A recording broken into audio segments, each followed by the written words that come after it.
Mais on ne vous lâche pas. Hein. Aujourd'hui, on va vous parler encore d'un sujet. Jésus disait que il a abordé relativement ce sujet avec ses disciples. Pourquoi relativement? Parce que c'est un sujet qui blesse, c'est un sujet qui chauffe, c'est un sujet qui touche à chacun. Amen. Et il parlait comme ça à ses disciples parce qu'il savait très bien que tant que ces hommes-là n'étaient pas en ce monde avec l'argent, ils ne pouvaient pas les faire avancer. Donc il en parlait. Donc on va vous parler de l'argent. Mais c'est plus Nicole qui va prendre la parole. Moi, je vais commencer par un chapitre qu'on a vu hier, mais le verset qui suivait. C'est pour ça que je dis Dieu, je n'ai pas dit que. Bon, on peut dire que Dieu est trop fort. Je n'aime pas trop dire le trop, parce que le trop est le trop. Mais là, on peut dire que Dieu est trop fort. Le verset 4 du chapitre 13 d'Hébreux. Le verset 5, pardon. Hébreux 13, verset 5.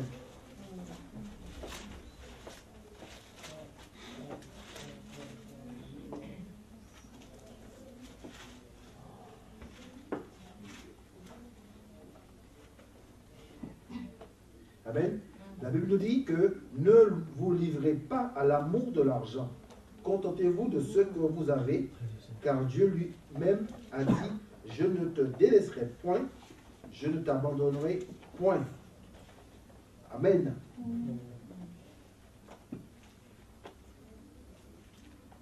C'est écrit pareil. Que votre conduite ne soit pas guidée par l'amour de l'argent. Contentez-vous de ce que vous avez, présentement, car Dieu lui-même dit, je ne te délaisserai point, non, je ne t'abandonnerai point aussi. Voilà. Amen. De la journée d'aujourd'hui, mes bien-aimés, on veut toujours aller plus loin. Même si on gagne 10 000 euros par mois, on va vivre avec 20 000 euros par mois. Pourquoi? Et c'est pourquoi des fois on a des dettes. C'est pourquoi des fois on a des crédits et tout ça. Pourquoi? Parce que la Bible est claire. Ne vous livrez pas à l'amour de l'argent. L'amour, c'est quelque chose de cruel dans les couples. Hein? L'amour ou l'argent? Pardon, l'argent. L'amour de l'argent. Voilà. L'amour de l'argent, c'est cruel dans le couple. Et quand on voit des couples chrétiens, des couples bénis du Seigneur, qui ont des problèmes, même pas pour des problèmes d'argent, pour qu'ils n'ont pas d'argent pour vivre, mais avec madame, monsieur et madame. Ils n'arrivent pas, tu as dépensé ici, tu as dépensé ça. Il y a même des couples bien-aimés qu'ils ont tellement, il y a une séparation, c'est sûr, que toi, c'est toi qui achètes le pain et c'est moi qui achète le lait. Par exemple, c'est comme ça. Et si un a oublié d'acheter le pain, eh bien, il n'y a pas de pain. C'est la division. Et dans les couples, ça marche comme ça, des couples chrétiens. Amen. Dieu me relève des grands yeux, mais c'est la vérité, mon frère. Hein? Peut-être que nous, ici, là, on n'est pas concernés, mais souvent, les gens disent, bon, non, chez moi, c'est moi qui paie l'électricité, c'est ma femme qui paie le loyer, et ainsi, et dans division. Tu vois? Alors, ça ne devrait pas être, tout devrait être, on est une seule chair, tout devrait être ensemble. Et ça, vous voyez, on va entrer plus profondément dans l'enseignement, on verra que c'est beaucoup plus facile. Il y a moins de caca, on ne peut pas se mentir. Parce que quand il y a un seul compte dans la maison, un seul compte dans le couple, il n'y a pas de souci, on ne peut pas se mentir parce que c'est ouvert. Mais quand tu as ton compte, là, le compte là, je ne dis pas que c'est mauvais, je ne dis pas que c'est bon, je ne dis pas ce qu'il faut faire, mais je peux quand même vous présenter, avoir un seul compte dans un seul compte. Dans le couple, je trouve que c'est quelque chose de quand même, c'est mieux. Tu vois? On ne dit pas comme il faut faire ci, il faut faire ça, mais à la limite, on dit que c'est mieux. On peut mieux gérer. Hein?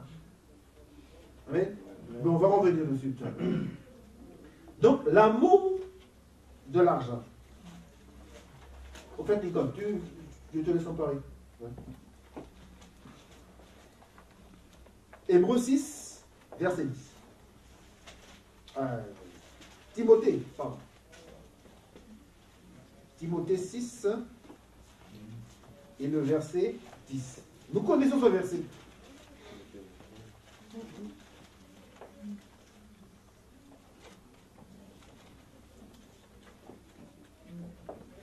Car l'amour de l'argent est une racine de tous les maux. La racine. Des fois, on appelle ça des rejetons. La racine, tu peux couper un arbre, s'il y a toujours des racines, même si l'arbre ne pousse pas, parce que c'est déjà un gros tronc, mais il va y avoir des petits qui vont pousser après. Amen. Donc, l'argent, c'est la racine. Vous vous rendez compte? Car l'amour de l'argent est une racine de tout, est la racine de tous les maux. Et quelques-uns, en étant possédés, se sont égarés loin de la foi et se sont jetés eux-mêmes dans bien de tourments. Amen. Amen. Qui c'est parmi nous qui a du mal à gérer? À gérer de l'argent? Parce que des fois, dans le couple, on dit comme c'est l'homme qui est le chef, c'est lui qui gère. C'est pas forcément, c'est pas vrai. Pas forcément vrai. Et souvent, hein, quand c'est l'homme qui gère, il y a beaucoup de petits loupés. C'est pas que je mets la femme en avant, hein, non. Mais ça dépend. Ça dépend. Mais voilà quoi. Mais dans ces cas-là, il faut, voilà. Voilà. Dans ces cas-là, il faut admettre, pas sa faiblesse, mais il faut admettre qu'on n'est pas trop bon là. Admettons que ta femme, elle est comment dire, comptable. Elle a un métier comptable. Et toi, tu fais autre chose, même si tu gagnes plus. Mais la question n'est pas là. Mais si elle est comptable, c'est qu'elle peut mieux gérer. Ça ne veut pas dire qu'en étant comptable, elle ne peut pas être dépensière. Hein? Mais quelque part, elle peut même mieux gérer. Puis, la façon dont vous vivez, le dialogue que vous aurez, comment dégage, le dialogue, vous parlez, vous discutez ensemble, eh bien, vous allez savoir que, voilà. Et puis surtout, je ne sais pas, vous femmes, dites-moi, si vous avez un mari qu'il est dépensier et puis il ne veut pas vous donner la bourse, et tu ne vas pas quand même accepter d'aller à la catastrophe avec cet homme, pour lui dire d'arrêter. Surtout, on est chrétien, on a les armes, n'est-ce pas? Et s'il ne veut pas arrêter, je pose la question pour vous. Merci. Je dis qu'on a les armes pour cela. On a les armes. Parce que au début, vous savez, un certain temps quand vous êtes marié, mais au début du mariage, il va y avoir des réglages. Tu vois? Il va y avoir des réglages. Mais il faut accepter. Il faut accepter les réglages. Si tu vois, je sais pas, si tu vois si ta femme qui gère mieux, par exemple, ben c'est pas une honte. C'est normal, c'est une grâce. Nous les hommes là, je vous dis, c'est une grâce d'avoir une femme intelligente. Là, le proverbe nous parle hein, de ça. C'est une grâce. Il ne faut pas se plaindre. Moi, je ne me plains pas. Amen. Ça nous évite. Mais c'est pas aussi, des fois, il y a une forme de lâcheté aussi. L'homme laisse sa responsabilité souvent à sa femme. Pour ne pas, vas-y, voilà. Donc il faut quand même qu'on nous prenne notre place. On ne va pas retomber sur le rôle de l'homme. Je ne vais pas vous attaquer les hommes encore aujourd'hui. Vous allez me jeter des pierres. Quoique, je comprends bien, du moment où je suis avec Christ, j'ai pas peur, j'ai pas peur. Voilà, donc, l'amour de l'argent, l'amour de l'argent, c'est quelque chose de terrible. Et la Bible nous dit, dans un verset, il dit que ce n'est pas tous ceux qui sont riches qui profitent justement de cet argent. Et souvent, les gens qui aiment le confort, qui aiment la richesse, ils vivent pas, ils ne profitent pas en fait. Bon. Tu deviens comment on appelle ça là, quand tu as les mains fermées là? Ouais, avare. Tu deviens avare. Tu as un compte bien rempli, mais tu marches d'une façon, tu ne peux même pas t'habiller, te nourrir. Pourquoi? Parce que tu ne veux pas que centime tombe dedans, ne sorte de ton compte. Tu vois? Ça c'est l'amour de l'argent. Bon. Nous allons prendre un autre verset. Je parle d'égoïsme, hein, je sais trop vite. 2 Timothée, par contre, 2 Timothée, qui parle de ça, 2 Timothée 3, au chapitre 2. Oui, moi je vais lire depuis au début. Vous pouvez lire un peu, je ne sais pas qu'est-ce qui m'arrive, j'ai lu un peu mal. C'est chapitre 3. Oui. Sache que dans les derniers jours, il y aura des temps difficiles, car les hommes seront égoïstes, amis de l'argent, fanfarons, hautains, blasphémateurs, rebelles à leurs parents, ingrats, irreligieux. Amen. Quel verset? 1 et 2. Cherchez-le que le dernier temps, il y aura des temps difficiles. Voilà. L'apôtre Paul enseigne à son Timothée pour lui dire que ces choses vont arriver. Mais vous savez qu'il y a des chrétiens qui disent que, bon, comme Dieu a dit ça va arriver, ça arrive. Tu vois, c'est un mauvais raisonnement. S'il est écrit ça va arriver, c'est sûr que ça va arriver. Mais notre travail maintenant, notre souci, c'est de prier pour que cela se passe plus ou moins bien. Tu vois? Comme c'est il y a certaines prophéties, ça va arriver, c'est pas la peine de prier contre ça, parce que ça va arriver. Mais il ne faut pas te mettre dans la tête aussi. Bon, on a dit que je vais avoir tel, ça t'arrive, tu dis bon, tu vois, que c'est négatif. Non. Il faut éviter. Ça va arriver, mais on va prier pour que ça ne nous arrive pas. À nous déjà. Amen. Donc, car les hommes seront égoïstes, amis de l'argent. Forcément, tu deviens égoïste. Et quand tu es égoïste dans ton couple, hein, si c'est la dame qui est égoïste, c'est le monsieur égoïste, hein, c'est pas possible. Quelqu'un qui est égoïste, c'est quelqu'un qui vit pour tout seul, n'est-ce pas? Donc tu ne peux pas vivre pour ta femme, tu ne peux pas vivre pour ton mari. C'est pas compatible. Tu n'aimes personne, tu es égoïste. Égoïste, c'est quelqu'un qui vit tout seul. Et tu es marié. C'est un problème. Amen. Donc, si ça vous arrive, il faut prier et demander à Dieu une délivre.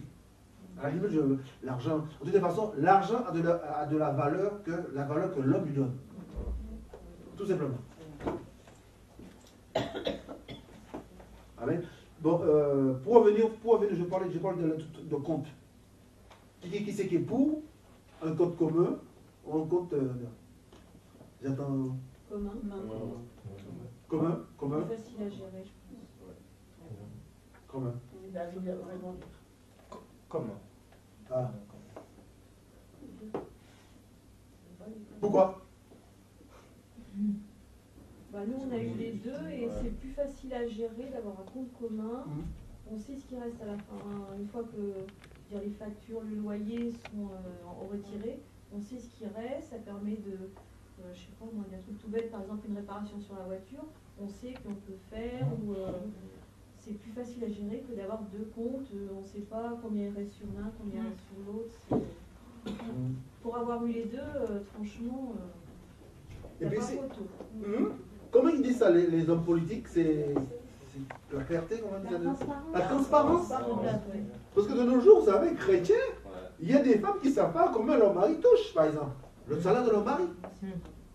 Vice-versa, nous avons des soucis pas possibles avec les allocations familiales, par exemple. Tu vois?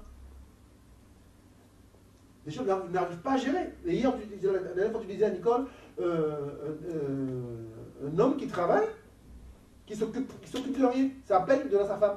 Sa femme, qu'est-ce qu'elle fait avec l'argent? Elle fait tout, mais sauf payer le loyer.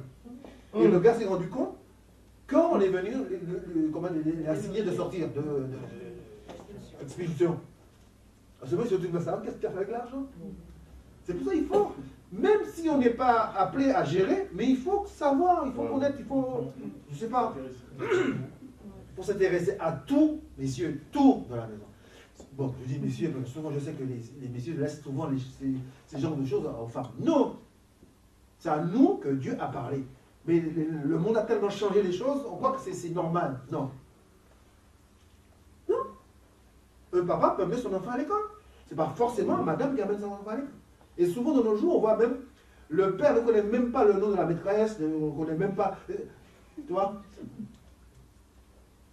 Et le jour que monsieur décide d'emmener l'enfant à l'école, l'enfant même dit, papa, non, c'est pas vraiment l'école. L'année dernière, j'étais avec les petits, maintenant c'est pas, là je suis grand. Il ne sait pas, c'est pas normal. C'est pas normal. Et une femme a besoin d'un homme qui la rassure. Je ne sais pas moi, vous avez déjà 2 enfants, vous avez un troisième, madame va à la maternité accoucher. Qui c'est qui va s'occuper des enfants? Toi, tu dois pouvoir occuper. Et ta femme, si elle sait que c'est son mari qui s'occupe des enfants, elle sera encore plus elle va accoucher encore. Si elle devait faire un enfant, elle va faire deux, peut-être. Parce qu'elle est à l'aise. Elle sait, j'ai un homme qui s'occupe. J'ai un homme. La Bible dit que l'homme quittera ses parents, mais c'est un homme, c'est pas un adolescent. C'est rassurant. C'est important. Bon, vous allez encore dire que je tape sur les hommes? Non. Attention, hein, un homme qui fait tout chez lui, sa femme ne fait rien, cet homme-là, il faut qu'il passe à la délivrance aussi. Non, il faut bien être équilibré. Hein. J'attaque un petit peu fort, parce que quand Nicole attaque les sœurs, bon, je dis rien, bon. Par contre, je ne vais pas attaquer les sœurs. Je suis quand même assez... Je sais pas, mais il ne faut pas aller quand même où Dieu ne nous envoie pas. Amen. Donc, l'argent peut nous emmener loin, loin, loin quand on voilà. Okay. Surtout quand on dépense l'argent qu'on n'en a pas. Alors, on est d'accord pour le compte commun. Donc, c'est important. Très important. Ça, même si on peut avoir d'autres problèmes, d'autres sujets, d'autres machins, mais au moins que ça soit réglé. Parce que c'est ça qui fait beaucoup de divisions. Oui. C'est pas mon cas, mais j'entends que les gens disent qu'ils ont parfois le compte en commun. Et plus chacun son compte encore, en fait chacun son compte. Et le compte en commun, c'est pour que chacun mette en fait une somme, on va dire, équitable sur le compte en commun, qui va payer des factures, enfin tout ça, et que chacun puisse aussi garder son compte, s'il veut faire un cadeau ou... vu comme ça, de ce process-là, alors. Vu comme tu nous les expliques, c'est comme si vous avez les comptes de compte, quoi. Hein? Parce que le compte commun, c'est les deux salaires sont virés dessus. Que vous aurez vos comptes à côté, c'est pas un problème, vous gérez comme vous voulez. Mais l'essentiel, c'est que c'est pour gérer l'argent. Que les deux salaires est viré sur le compte, au moins, on ne peut pas tricher. Ouais, parce que c'est comme une gestion à deux vitesses, j'ai l'impression. Hein? Comme il y a la face cachée et... Voilà. C'est ça. Mais effectivement, c'est quand même bien d'avoir un petit compte. Si tu veux faire un cadeau à ton mari, tu peux pas savoir, tu veux pas qu'il sache le prix du cadeau, ou vice versa. Pourquoi pas? Comment? Mais oui, on nous dit qu'il va t'augmenter, maintenant on l'a baissé à nouveau. Pardon. Je me suis enrhumé, pardon. Voilà. C'est bon, on passe. En parlant de ça, du voyage. Oui. C'est bon de parler? Mais pourquoi pas? Non, je pose des questions. Déjà épargner pour payer ses impôts. Ouais. Hein? Pour payer ses impôts, il faut épargner. Sauf si on est mensualisé. Non, mensualisé. On mensualise. Mais est-ce que c'est biblique d'épargner, de mettre de côté? C'est pas dans la Bible. Il y a un passage quand même qui dit qu'il ne faut pas amasser. Il ne faut pas amasser, oui. En fait, il y a amassé et amassé. Oui. Je ne pense pas qu'on est des gros milliardaires. Tu sais, la Bible nous dit que l'homme a beaucoup de projets et ce sont les desseins de l'Éternel qui s'accomplissent. On peut avoir des projets. Par exemple, le Seigneur peut nous guider lors d'une intervention, lors de là, quoi. Le Seigneur peut nous guider. Mais je sais que je vais m'adresser aux hommes, aux femmes. Bon, je dois préparer quelque chose. Arriver devant, le Seigneur dit ah, non, tu vas faire autre chose. Mais tu vas écouter le Seigneur. Mais en fond, il faut qu'on soit toujours prêt. Hein? Disponible. Voilà. Parce que pour l'argent, on n'a pas forcément. On sait qu'on va parler de l'argent, mais on n'a pas forcément préparé quelque chose. Je sais que l'argent, c'est quelque chose que vous allez m'aider. Hein? C'est quelque chose que ça fait. On le dit aujourd'hui parce que peut-être on est chrétien et on n'est pas dans des cas difficiles. On le dit en riant. Mais des fois, c'est des sujets qui fâchent. Hein? Ça nous est arrivé de faire des réunions de couple et de parler de ça, mais ça a fâché. Hein? Quand une soeur qui dit, un femme qui dit, oui, j'ai jamais vu les allocations familiales de.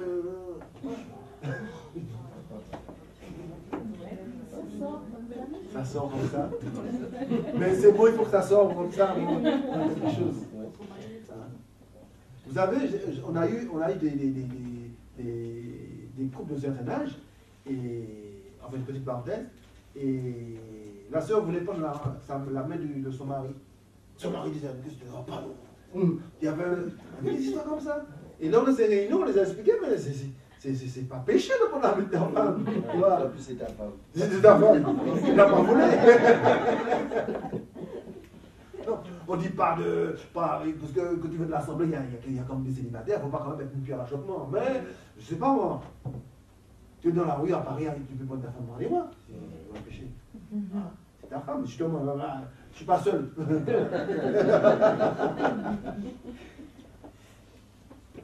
Voilà. On va revenir dessus, mais je voulais justement aller dans un petit problème plus à terre. Je voulais parler justement des gens qui ont qui sont difficiles à être généreux. Des gens qui n'arrivent pas à donner. Ça arrive, hein? Surtout avec le message de la dîme. On les oblige à donner, parce qu'ils donnaient, parce qu'on les oblige à donner. Et maintenant, on doit avoir libre. On est libre. Et là, on voit ceux qui aiment Dieu et ceux qui n'aiment pas Dieu. Amen. Parce qu'on ne donne pas à un homme. Alors qu'avant, on nous obligeait à donner à un homme. Et on donnait. Hein? Prenons Matthieu. Matthieu 10. On va commencer par prendre Proverbe. Excusez-moi. Proverbe 21 au verset 13.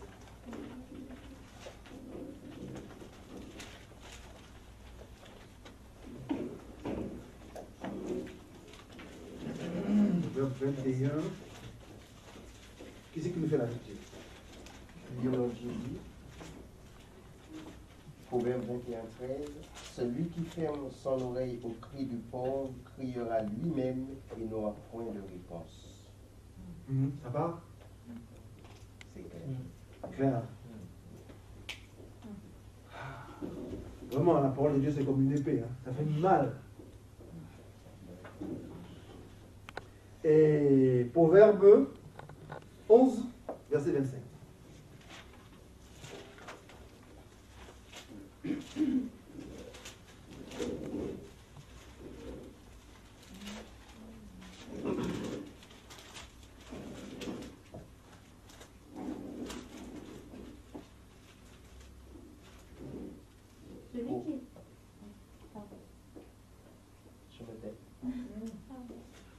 Celui qui répand la bénédiction sera dans l'abondance et celui qui arrose sera lui-même arrosé. Amen. Alléluia. Non, parce que tu vois des gens qui, même pour mettre des enfants, ils sont en bicard. Il y a des billets de 20, de 50. Ils prennent le 10. Non, on se moque de qui là? Amen. C'est, je ne sais pas moi, il faut, même, peut-être pas forcément à l'assemblée, hein, même à la maison, même, par exemple, un exemple. Mon exemple il est mauvais, mais ils font les rois, la galette. Vous savez, ils mettent le truc dans la galette. Hein? Au travail, et puis celui qui trouve la galette, qui trouve le truc, il doit payer une galette. Hein? Mais il y en a qui sont tellement... Ils trouvent le truc, ils disent jamais que c'est... Mais ils mangent la galette. Ne va pas. Ne va pas. Et c'est des trucs comme ça. Et des fois, on n'est pas comment on manque de générosité. C'est pas forcément dans des grosses sommes, justement dans des petits trucs. Tu vois, pour un café de 1 euro, hein, tu fais un truc pour ne pas payer de 1 euro. Donc c'est quelque chose, hein. Tu vois pourquoi je voulais parler de ça pendant. Là, je dis, il y a des gens qui n'aiment pas donner. C'est dur. Et quelque part, comme si c'est l'esprit en maintenant. Je pense que le Seigneur peut nous délivrer de ça. Parce que Matthieu 10, 42, juste une parenthèse que je vais faire, hein, sinon on va rentrer plus profondément de l'argent, parce qu'il y a beaucoup de choses à lire. Et je pense que vous avez beaucoup de choses à lire, n'est-ce pas?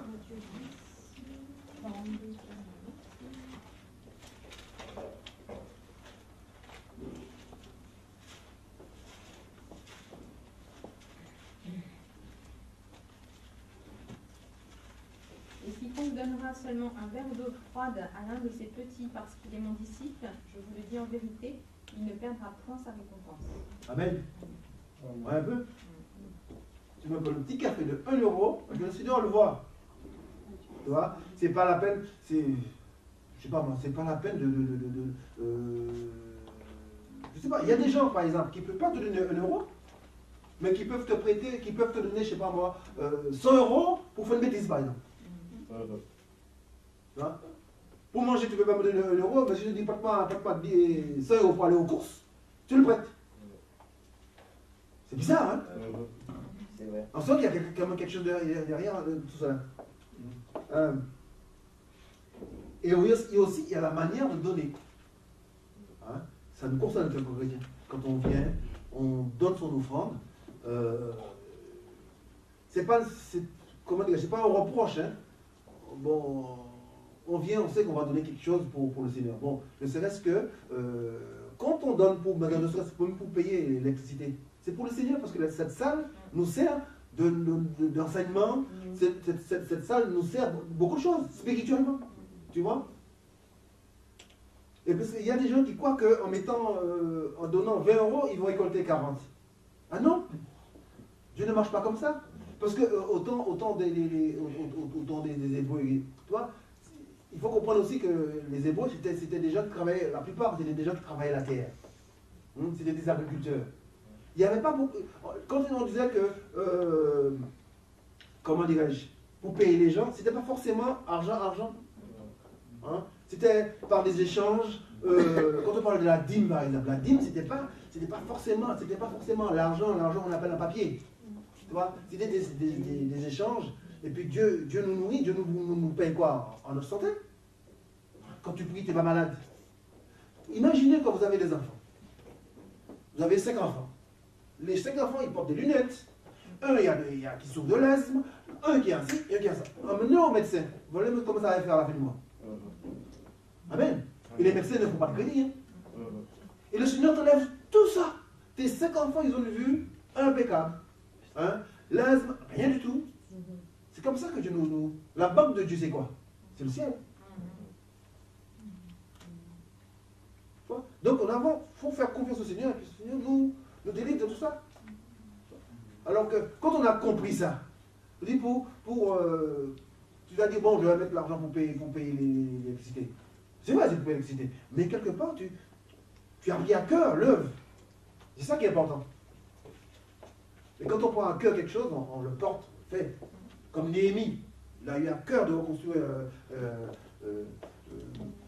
la muraille. Tu vois? Et quand on a à cœur quelque chose, rien ne peut nous empêcher. Bon, tu vas te tâton, tu dois faire il faut faire je suis fatigué. Non. Tu sais, on est des gens importants. C'est-à-dire qu'il faut comprendre que dans l'œuvre, on est important, c'est-à-dire qu'il faut se dire, on peut se passer de nom, hein, mais il faut se dire que si je ne suis pas, ça va marcher. Tu vois? Il faut se dire ça. Donc il faut être toujours là, toujours présent. Il faut s'impliquer. Voilà. Merci, cher. Et merci. Voilà. Et la manière de donner, donc nous allons lire Deutéronome 15. Deutéronome 15 au verset 10.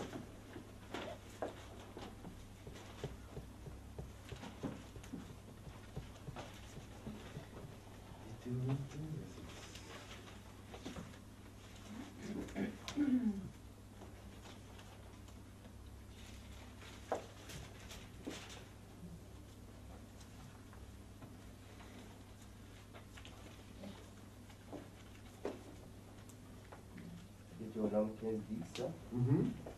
Donne-lui et que ton cœur ne lui donne point à regret, car à cause de cela, l'Éternel ton Dieu te bénira dans tous tes travaux et dans toutes tes entreprises. Amen. Alléluia. Amen. Je pense que donner avec son cœur, donner, c'est toute une préparation. Et je pense que c'est Dieu qui nous met à cœur de donner. Parce que ta chaîne ne te dira jamais de donner. Tu vois au fond. Donc quand tu donnes, c'est Dieu qui te donne, qui te pousse à donner. que je dis toujours aux frères, si on se réunit ici, on n'est pas là par la chair, c'est pas possible. On a autre chose à faire dans le monde. Bon, le dimanche matin, je me rappelle, des fois on était convoqués pour 8 h du matin. On travaille toute la semaine, donc le dimanche matin c'est la classe matinée. Si tu es là, tu penses que c'est par tes forces, pas possible. Si tu crois ça, mais je sais pas. À moins, bon. Peut-être qu'il y en a qui l'ont fait, mais je sais pas. Mais vraiment, c'est Dieu qui te dit, il faut être là. Amen. Alors, il faut donner, hein, la manière de donner, c'est très important. Et nous allons prendre 2 Corinthiens 9, versets 6 et 8.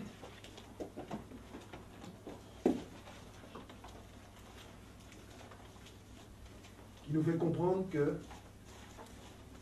quand tu as cette générosité dans ton cœur, celui qui donne reçoit. La Bible dit qu'il est plus favorable de donner que de recevoir. Donc, 2 Corinthiens 9, versets 6 à 8.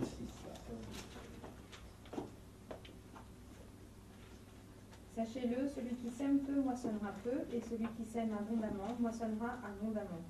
Que chacun donne comme il l'a résolu en son cœur, sans tristesse ni contrainte, car Dieu aime celui qui donne avec joie, et Dieu peut vous combler de toutes sortes de grâces, afin que, possédant toujours en toutes choses de quoi satisfaire à tous vos besoins, vous ayez encore en abondance pour toute bonne œuvre.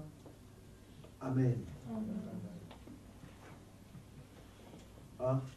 Quand on donne, on sait qu'on va avoir une bonne santé. C'est important, hein?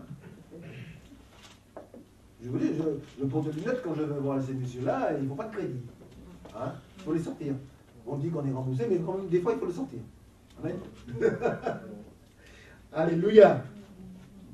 Alors, donnons et en nous souvenant ce que Dieu nous a donné. Hein? Voilà, c'est très important. Quand on pense à ça, et demandons pardon à Dieu si on a ce manque de générosité. Amen. C'est ça que je voulais apporter, parce que des fois on prend de l'argent, mais des fois on ne donne pas.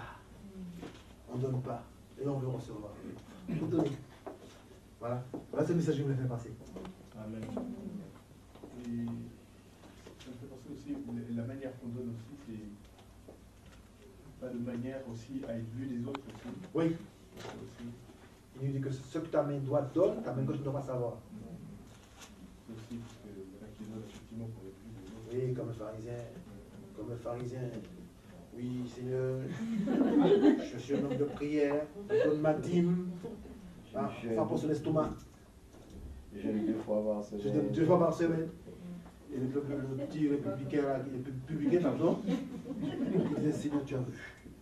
Ça, la Bible nous dit là, cet homme est parti béni, avec une récompense. Amen.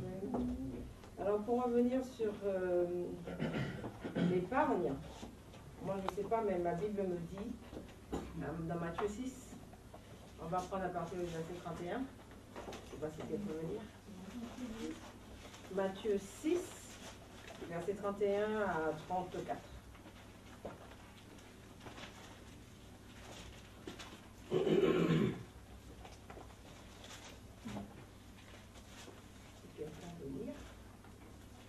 Matthieu 6, 31.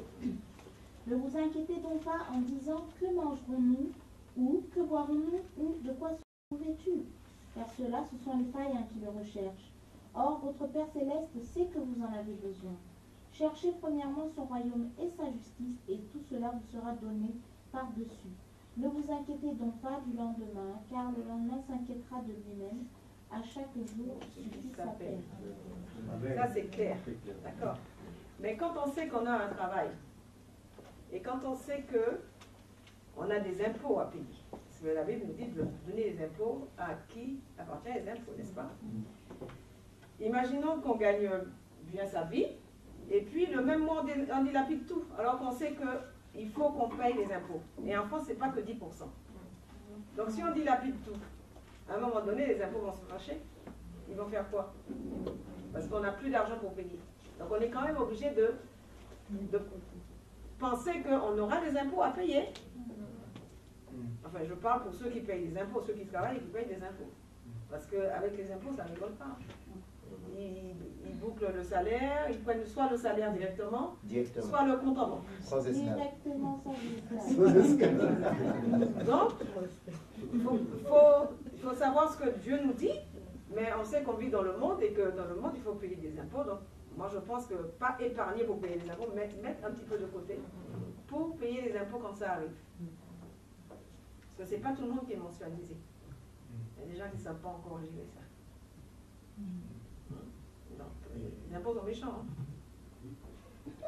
Et donc, je ne vais pas dire que tu es contre, mais et pour le reste, non, en fait, on n'épargne pas. Après, l'épargne en elle-même.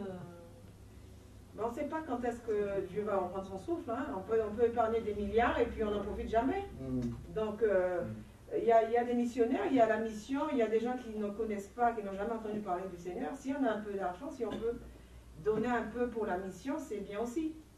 Ou ne serait-ce qu'acheter des Bibles et envoyer quelque part, ça, Dieu, je crois que ça va toucher son cœur directement. Mais si notre compte en banque est plein, et puis qu'on n'aide pas les pauvres, qu'on n'aide pas, voilà, c'est... En fait, quand quand vraiment on marche avec Jésus, même si en donnant, même si aujourd'hui on n'a rien sur le compte, mais Dieu est souverain. Les gens vont venir, c'est Dieu qui va les envoyer, même si c'est un païen, pour nous bénir, parce qu'il en parle. On sera béni. On ne s'attend pas à l'argent, mais le Seigneur... Je ne pense pas que Dieu il punisse parce qu'on a épargné. Mais il y a une épargne peut-être, ou alors quand on fait des gains bizarres que Dieu ne va pas du tout apprécier, c'est dans Proverbe 28 au verset 8, il dit « Celui qui augmente ses biens par l'intérêt et l'usure, les amasse pour celui qui a pitié des pauvres. » Donc on va... si on vend une voiture par exemple, et la voiture elle vaut pas un clou, et puis surtout si on la vend à un frère, elle vaut pas un clou, mais on la vend 7 000 euros. 28,8. Ouais. Celui qui augmente ses biens par l'intérêt et l'usure, les amasse pour celui qui a pitié des pauvres. Donc, tu vas prendre plein, tu vas mettre à côté, tu vas vendre ta voiture qui ne vaut pas un clou, mais en fait, ça ne va pas te profiter à toi. Ça va être donné à quelqu'un qui va s'occuper des pauvres. Moi, c'est ce que je comprends. Donc, si on veut amasser, bon, chacun est libre de faire ce qu'il veut. Hein. Non, on ne va pas dire aux gens, n'amassez pas, etc. Mais juste la réalité. La réalité, c'est que le monde entier n'a pas encore entendu parler du Seigneur, c'est pour ça qu'il prend son temps. Il veut que tout le monde entende parler de lui, et il y a des contrées où on n'a jamais entendu parler de Jésus. Il y a des familles qui n'ont jamais entendu parler de Jésus. Qui vivent par nous. Donc, ne serait-ce que faire des supports ou même déposer des petits livrets dans les boîtes aux lettres, c'est une façon d'évangéliser. C'est une façon de fructifier son argent. Si tu prends ton argent, tu vas faire des petites cartes, des boîtes aux lettres, c'est quand même une âme est sauvée. Je ne vous dis pas comment le Seigneur est content.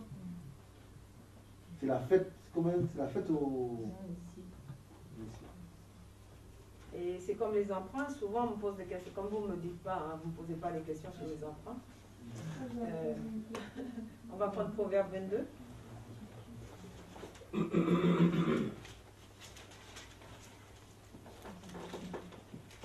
Verset 7. Non, 22, 7.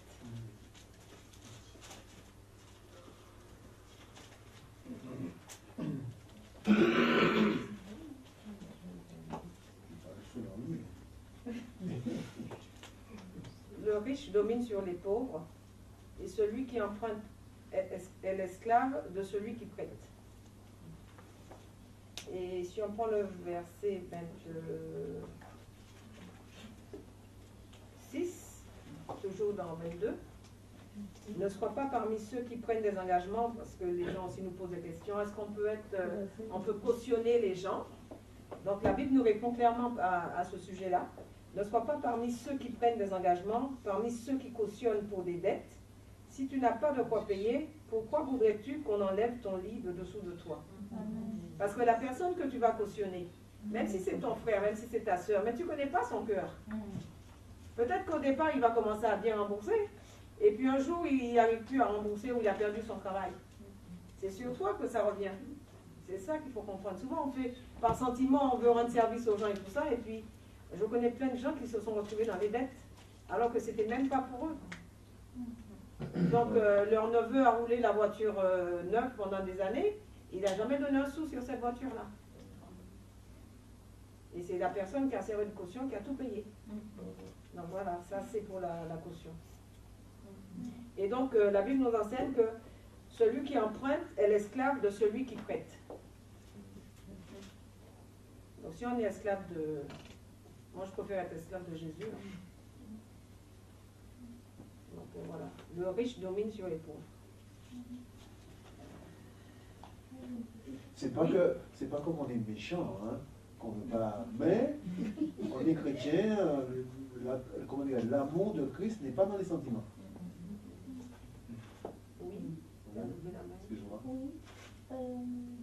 Pour revenir sur l'épargne tout à l'heure, Oui. En fait, en ce qui concerne les enfants, en tant que parents, on peut avancer pour nos enfants. Ou bien il y a des réserves à émettre. Je sais pas, le Seigneur m'a dit de ne pas m'inquiéter du lendemain. Moi honnêtement, je n'épargne pas. De toute façon, avec la crise, on n'a pas d'argent. Et je crois que c'est fait exprès la crise. C'est pour que les chrétiens ils prennent conscience aussi. Mais c'est l'épargne aussi, c'est une épargne quelque part aussi. Ça peut être une épargne spirituelle pour nos enfants. C'est-à-dire C'est-à-dire que on met de côté, spirituellement, on va mettre de côté tout ce qui est en relation avec Dieu en fait. Leur transmettre tout ça. Oui, ça c'est bien. Non mais c'est ça. Oui, ça c'est bien. Ça, on leur donne un héritage. Voilà, c'est ça. Oui, voilà. Un héritage qui ne peut ni se faner, ni se flétrir, ni se corrompre. C'est l'héritage que tu reçois du Seigneur. Tu donnes ce que tu as. Mais elle parlait d'autre chose. Parce que, Ah, mais j'ai bien entendu. parce que en fait, dans la pratique, la nation, quand on parle, le contexte n'est pas le même. Mais, Il dit que ce n'est pas les enfants qui doivent épargner pour les parents, mais c'est tout simplement, ça veut dire que ce n'est pas aux enfants de prendre soin de donner aux parents, c'est les parents qui doivent donner aux enfants. Parce que par exemple, dans le cadre de la dot, on voit tout de suite que c'est plutôt les enfants qui donnent. Alors que quand l'enfant se marie, il a plus besoin pour s'installer que ses parents lui donnent la dot. Je pense qu'il y a le trousseau, les choses comme ça qui vont permettre qu'il va bien démarrer. Alors que là, c'est le contraire. C'est le contraire. Je lisais je regardais un reportage l'autre jour. C'était je ne sais plus, dans les pays du Maghreb. Les filles sont encore vendues parce qu'on considère ça comme une vente. Et le mari, s'il veut vraiment de la fille, il faut qu'il donne, il faut qu'il trouve les sous. Et c'est dans ce cas-là voilà. Parce que souvent, les parents, il y a des pays où les parents ils font des enfants et puis ils disent, bon, maintenant, les enfants vont grandir, c'est eux qui vont nous nourrir. Et je vous assure, ça existe. Hein. Et ils sont là, ils attendent. Donc les enfants vont travailler, ils ramènent les sous à la maison et tout. Et les parents sont là. Voilà. Dans ce cadre-là. mais l'argument, par exemple, parce que c'est très courant, ce débat, vraiment c'est pour les enfants. Bon, il y a le fait, comme tu viens d'expliquer, par exemple, quand on parle du trousseau, comme tu viens si bien de dire, ou par exemple, comme tu as dit tout à l'heure, on n'a pas tous en fait des gros salaires, et de vouloir en fait préparer par exemple les noces de l'enfant ou préparer ce trousseau, c'est une forme d'épargne aussi. Donc, oui, quand tu sais qu'il va y avoir le mariage, ben, tu prends tes dispositions pour commencer à préparer le mariage de ton enfant. Ouais, tu prends tes dispositions pour commencer à préparer. Quand tu vas accoucher, tu prépares les layettes. Voilà. Donc en fait, tu épargnes juste pour un but. Voilà. Pas Pas dans le but d'amasser. Ok, d'accord. Pas dans le but, oui. Ok. Pas dans le but de s'enrichir. Parce que tu ne sais pas quand est-ce que tu peux très bien faire amasser un gros trésor dans ton grenier et puis tu ne verras jamais. Tu n'en profiteras pas. Dans ce cas, un chrétien ne doit pas chercher à s'enrichir. Voilà. Il doit faire des chercher premièrement le. Colossiens 3. Oui, mon frère. Oui, j'allais dire que bon, moi je trouve que c'est un peu relatif quand même parce que bon, si une personne touche par exemple, 10 000 euros, ou 5 000 euros, sûrement les chrétiens qui doivent toucher de son pareil, je sais pas, j'imagine, 5 000. Je sais pas. Et bon, dans le coup. Comment? Le pasteur. Je l'ai dit. Non, mais c'est bon. C'est un peu délicat parce que si Dieu nous bénit financièrement, forcément, on va pas tout dilapider. Voilà. En tant qu'enfant de Dieu, c'est sûr et certain que tu vas aider ton prochain. On doit aider le prochain. Bon. Et il y a aussi d'autres assemblées, nous peut-être qu'on a de la chance où on se trouve, mais il y a aussi d'autres assemblées où on sait que l'argent qu'on donne, on sait pour y va. Ça existe d'autres chrétiens, hein, bon, ils ont peut-être pas cette. Ils sont dans des assemblées où leur argent, ils ne savent pas ce qu'on en fait, en général. Donc, en tant qu'enfant de Dieu, on sait qu'on doit donner. Bon, voilà, Dieu peut nous mettre à cœur. Il y a plein de projets pour aider, quoi. Dieu peut nous mettre à cœur d'aider le voisin chez nous, c'est pas moi, le sans-papier ou le mendiant. La veuve et l'orphelin dans ton assemblée. Mais est-ce que si, c'est juste un exemple, si on gagne par exemple 5 000 euros, est-ce que à la fin du mois, il faut nécessairement. Non, c'est pas ce qu'on a dit. Attention. De toute façon, si tu gagnes 5 000 euros, tu vas payer à peu près, je dis en gros, au moins 2 500 euros d'impôts dessus. Si c'est pas plus, parce que c'est par tranche, les impôts. Donc déjà là, tu es obligé d'en perdre. Les 5 000 euros, ce ne seront pas à toi. C'est pas comme en Angleterre ou en Allemagne où les impôts sont pris directement sur le salaire. Là, c'est toi qui dois savoir que tu vas payer les impôts, tu dois mettre de côté pour payer tes impôts. Parce que si tu ne payes pas tes impôts, ils te prêtent ta voiture, ton appartement, enfin tout ce que tu as. Tout. Donc tu es obligé de mettre de côté pour payer tes impôts. Mais si tu gagnes 5 000 par mois, dis-toi bien que dans les 5 000, tu payes au moins 2 500. Donc il te reste 2 500 pour toi. Donc il faut payer ton loyer, l'électricité, envoyer tes enfants à l'école. Il ne va pas te rester grand-chose à la fin du mois. Il va te rester juste pour attendre le prochain salaire. Tu vois? Bon, imagine que tu gagnes 5 000 euros, mais tu t'arranges pour ne pas payer d'impôts. Là déjà, c'est de la triche ou c'est du vol, je ne sais pas. Mais, en fait, plus tu touches un gros salaire et plus tu dépenses. Ça, c'est relatif. Plus tu touches des sous et plus tu en dépenses. Tu vas vouloir faire du cheval, tu vas vouloir envoyer ton fils faire, je ne sais pas. Oui, à l'internat, tout ça. Donc, plus tu as des sous et plus tu en dépenses. Tu vois? Donc, pour nous, les communs des mortels, les chrétiens comme nous sommes, on n'est pas habitué à toucher des gros salaires. Hein? 5 000 euros par mois, oui, ça serait bien. Mais il faudrait qu'on fasse comme les premiers chrétiens. Les premiers chrétiens, ils mettaient tout à disposition. C'est-à-dire qu'il n'y avait pas d'indigents au milieu d'eux. Et en fait, ça plaisait tellement aux gens, les gens qui habitaient autour, ça les a incités à venir voir comment ça se passait. Pourquoi il y avait un tel amour? Comment ça se fait qu'il n'y avait pas de mendiant? Parce que l'avocat qui touchait beaucoup d'argent, il mettait de côté. Le médecin, en fait, et personne ne mourait de faim. Il aurait fallu que nous soyons comme ça. Il aurait fallu que nous redevenions comme ça. Comme l'église primitive. Tu vois? Alors que le chrétien qui va gagner beaucoup d'argent maintenant, son argent c'est pour lui. Il va changer sa voiture tous les 6 mois. Tu vois? Il va partir en croisière. Il va oublier les autres chrétiens parce que Dieu, il dit, Dieu m'a béni. Là, il faudrait vraiment qu'on prenne modèle sur les premiers chrétiens. Là, oui, là, je dis oui. Parce qu'eux, ils n'épargnaient pas. Hein. Tout ce qu'ils gagnaient, déposé là. Et tout le monde en profitait. Il n'y avait pas d'indigents, les veuves, les orphelins, ça ne mourrait pas de faim. Et il y avait un tel amour que tous les autres qui étaient là, autour, ils avaient envie de savoir, mais comment ça se passe? Mais pourquoi ces gens-là, ils s'aiment autant? Et ils sont venus, ils ont été touchés, ils sont restés aussi. Ils ont commencé à apporter leur part aussi. Et c'est ça qui nous manque ici maintenant. On y est très loin. On y est très loin.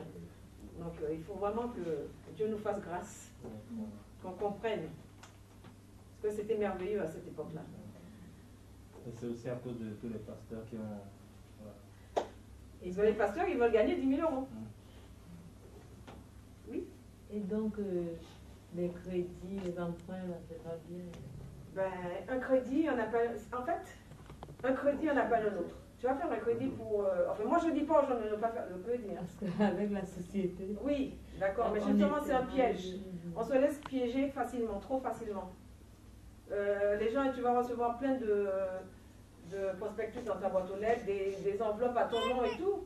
Et en plus, il faut déchirer tout ça parce que bon, ils mettent tes coordonnées dessus. Il y a ton adresse, ton nom, tout ça.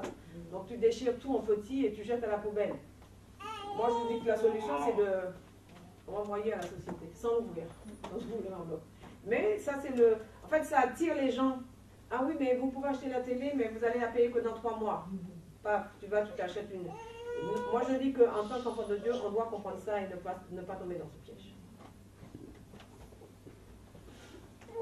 Tu veux parler, Guylaine? Non. Non, mais je veux revenir sur le crédit concernant la maison. Oui. Ou l'appartement. C'est ma pensée. Je me dis, vu les loyers qu'on paye, si une personne a la possibilité d'acheter sa région même. Oui, parce qu'à la fin, au bout du compte, il a quelque chose à lui. Alors que quand il paye son loyer, c'est perdu. Mais chacun fait comme il veut. Moi, franchement, je ne vais pas vous dire ne faites pas, c'est pas bon. Chacun fait comme il veut. Mais il faut juste savoir ce que ça... Voilà. Après, des fois, un mois, tu ne peux pas payer ta traite de maison, ben, tu ne dors plus. Voilà. Donc c'est juste pour éviter les inquiétudes. Mais je pense que c'est bien. Hein? Moi, mais le loyer, tu sais qu'il n'est pas à toi, donc tu sais que tu es obligé de payer. Tu sais, le loyer, c'est comme si c'est un crédit indéfini, infini bas. Toute ta vie, tu payes. Tu vois? C'est quelque part. Ouais. Il y a la alors que location une maison, vente. tu vas payer un crédit, à un moment, ça va finir. Oui, Ça la s'arrête. location vente, tu payes comme un loyer, à la fin, c'est à toi. C'est comme si tu paies le loyer, mais la maison vient après, tu ne vas pas faire le crédit. C'est que tu paies comme le loyer, et à la fin, oui, location vente. C'est une bonne technique pour nous. Et c'est ce que j'ai compris quand le frère parlait, j'ai compris. À peu près ça. À location vente, c'est comme Oui, le loyer. oui, On nous dit, tu vas mettre. voilà. Ok. Regardez. Oui, ça, c'est une bonne technique pour nos chrétiens. Regardez. Ouais. On paye une maison en combien de temps 20 ans. Donc, comme c'est tellement cher, ils ont mis 30 ans. Mais des fois, tu peux rester dans un loyer toute ta vie. 70 ans, tu payes 600 euros. Et elle vous est pas à savez, toi à la fin. il vaut mieux rester 30 ans et payer 600 euros. C'est à toi. Voilà. Mais bon, il faut savoir, il faut avoir les reins solides, parce que si on n'a pas les reins solides, nous n'allons pas nous mettre sous les dettes, parce qu'après, nous ne dormons plus. Oui? Ensuite, une autre question? C'est bon? Donc, tout ce qui est bourse, les obligations, actions, tout ça, parce qu'il y en a dans certains groupes. Ouais. Ce sont des actions, obligations. Ça dépend du Moi, travail. Moi, je connais rien à ça, donc je ne Moi peux pas. aussi. Jamais essayé de comprendre. Ouais, mais de toute façon, c'est spéculatif. Hein. Ouais. Donc, et puis, ça dépend. Ben, c'est ce que la Bible nous a dit, non? L'usure, c'est ça, hein? Bon, je crois que tu as la réponse. Ouais, mais dans certaines entreprises, c'est proposé d'office et t'as pas le choix en fait. Oui, mais si c'est pas toi qui le fais. Ouais, non, mais c'est vrai que quelque part, moi ça m'a toujours gêné. c'est les parts salariales. Ouais, voilà, Oui, t'as pas le c'est- choix, c'est C'est obligatoire. ton patron qui est ferme pour toi. Voilà. Et puis, je pense qu'en tant que chrétien, et chef, On peut même pas y C'est toucher. ça l'épargne salariale, ouais. Tu peux pas y Tu toucher. peux pas y toucher tant que t'as pas démissionné. Ben oui, voilà. Donc, Ouais. Il te débloque si tu te maries, si tu fais un bébé, tu démissionnes, ouais. et puis nous avons besoin de chrétiens chefs d'entreprise.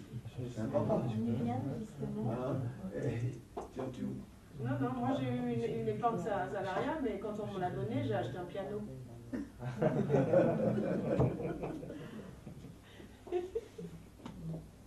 Oui. Justement, comme je disais la synthèse, donc on vient de parler en fait de la richesse et tout ça. Maintenant, le frère ou la soeur qui est entrepreneur ou qui a envie de se lancer en fait dans l'entreprise, est-ce que en fait on peut considérer ça comme un appât du gain ou est-ce que non. Non, sinon nous adultes sont la tête, non la queue. Il ne faut pas être négatif. Hein? Chrétien, c'est pas synonyme de malheureux. Non. Déjà, on a cette richesse spirituelle qu'on ne peut pas mesurer, c'est toi. Et les gens qui nous critiquent, c'est qu'ils sont tout simplement jaloux de cette richesse qu'on a. C'est une malédiction. Hein? Toujours le jaloux qui n'est pas bon, on en a parlé hier. Mais je pense que quelqu'un qui a une entreprise, il faut que l'entreprise puisse fleurir. Et puis déjà, dans le but d'embaucher des gens. Donc pour embaucher des gens, il faut quand même faire du chiffre. Et tout ça, je pense que Dieu prend plaisir à ça. Parce que c'est un chrétien que tu vas encore embaucher, et puis voilà, et cette chrétien va encore se lever dans l'œuvre. Oui, j'encourage. Et aussi, je crois qu'un frère qui veut se lancer dans une entreprise, comme elle dit, il faut qu'il se rassure que voilà, c'est de la volonté du Seigneur. Voilà, j'allais y venir. L'obéissance. Déjà, il faut demander au Seigneur, il faut le consulter, savoir s'il agrée ou pas. S'il te dit que non, il faut obéir. Oui. J'ai un petit témoignage par rapport à ça, ça va prendre quelques minutes. Je connais un frère qui a ouvert une entreprise et le Seigneur lui a parlé avant. Et il ne s'imaginait pas qu'il ouvre une entreprise. Et le Seigneur lui a dit, j'aimerais que tu ouvres une entreprise pour moi. Et en fait, il était chauffeur-livreur, il ramassait des palettes. Quand il ramassait des palettes, il avait les données gratuites. Et quand le Seigneur lui a parlé une semaine après, le monsieur chez qui il ramenait les palettes lui a dit, est-ce que tu sais qu'avec ces palettes, tu peux ouvrir une entreprise? Il a dit, mais moi, ouvrir une entreprise. En plus, ça l'a affecté. Le monsieur a dit, viens dans mon bureau, je vais te faire voir comment on devient auto-entrepreneur. Et ça s'est passé en 30 minutes. Et c'est comme ça qu'il a commencé. Et vraiment, des fois, je vais le voir en province. Il a embauché, il travaille avec 2 frères. Mais quand je vais là-bas, je me dis vraiment, j'aimerais bien travailler dans une entreprise comme ça parce que des fois, il y en a un qui s'arrête à 10h, il veut prier. Il dit, ok, tu vas aller faire la prière. Et puis le matin, ils arrivent plus ensemble. Et à midi, on mangeait plus ensemble. Mais je me dis, waouh, c'est vraiment beau. Et c'est parti de Seigneur, je crois. Le Seigneur est vraiment derrière. Le Seigneur. Il faut que le Seigneur soit, il agrée. Je veux dire Dieu parce que je voulais prendre la parole pour parler dans ce sens. Parce que des fois, le Seigneur bénit l'entreprise. Et la bénédiction, elle est là, effectivement, mais il faut nourrir cette bénédiction dans le sens que je connais des gens que Dieu a donné des entreprises et l'entreprise a coulé. Pourquoi? Parce que le manque de prière. Exactement. Il faut nourrir cette bénédiction. Surtout si tu as embauché des gens qui sont chrétiens, il faut un moment de prière. C'est dans la même assemblée, un moment on va passer, on va faire une veillée par exemple. Même si c'est à 2, il faut trouver un moment pour prier Dieu, pour le remercier. C'est ça qui va faire fructifier l'œuvre que Dieu t'a donnée. C'est important. Et pour revenir à ce frère, il est un peu inquiet des fois parce que la dernière fois il m'a payé, il m'a dit que la banque doit proposer un crédit. Parce qu'il faut quand même des appareils, tout moi ça au début. Et il me dit, avec ces francs-maçons là, je ne sais pas je sais pas à qui j'aurai affaire pour que je prie le Seigneur parce que je sais parce qu'ils vont me proposer là-bas et tout. Il faut qu'il prie. Dis-lui que celui qui est en nous est plus fort que celui qui est en nous. Amen. Il va avec cette force-là. Amen. Il faut obéir. Une autre question peut-être? S'il n'y a pas une autre question, notre frère Denis va me lire un passage dans la Bible. Jean 3,16.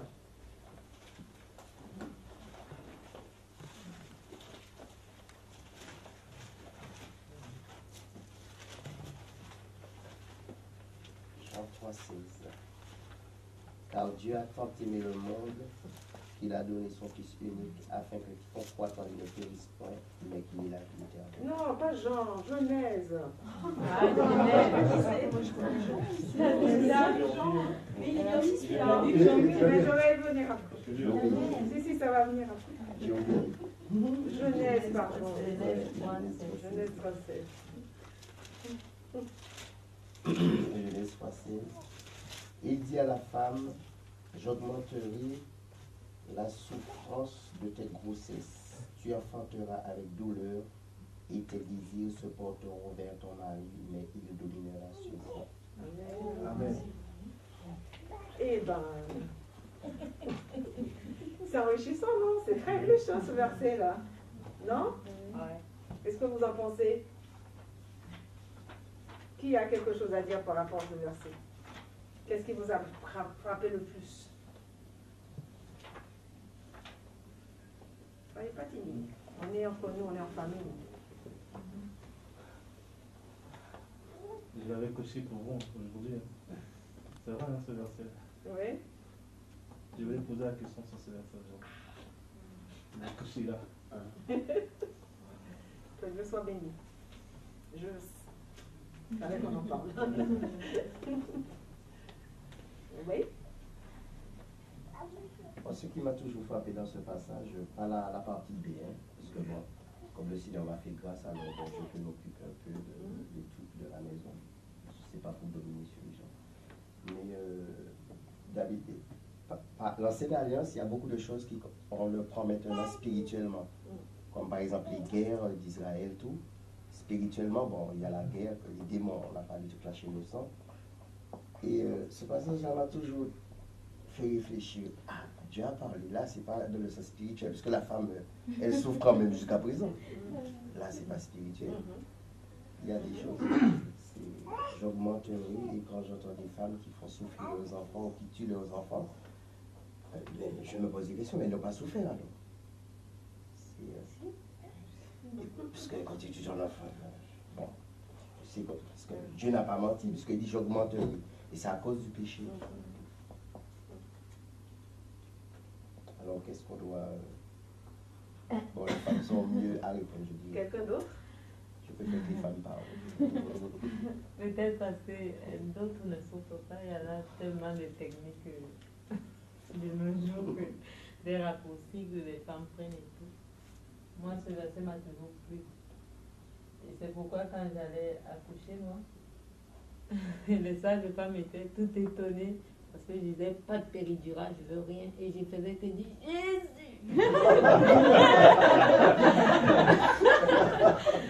Et donc vraiment, et puis ça s'est très bien passé.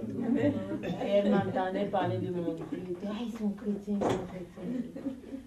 J'étais heureuse que ce soit passé ainsi. C'est bien ça. Parce qu'en fait, c'est le cri qui sort.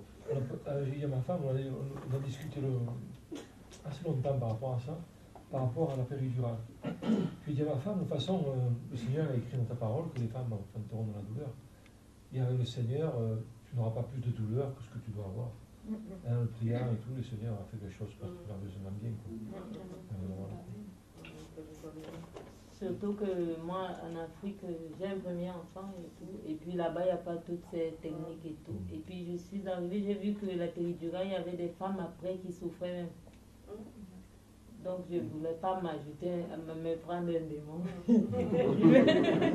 J'ai mon Seigneur et tout. Vraiment, c'est rapide et bien. Voilà. Gloire à Dieu. Moi,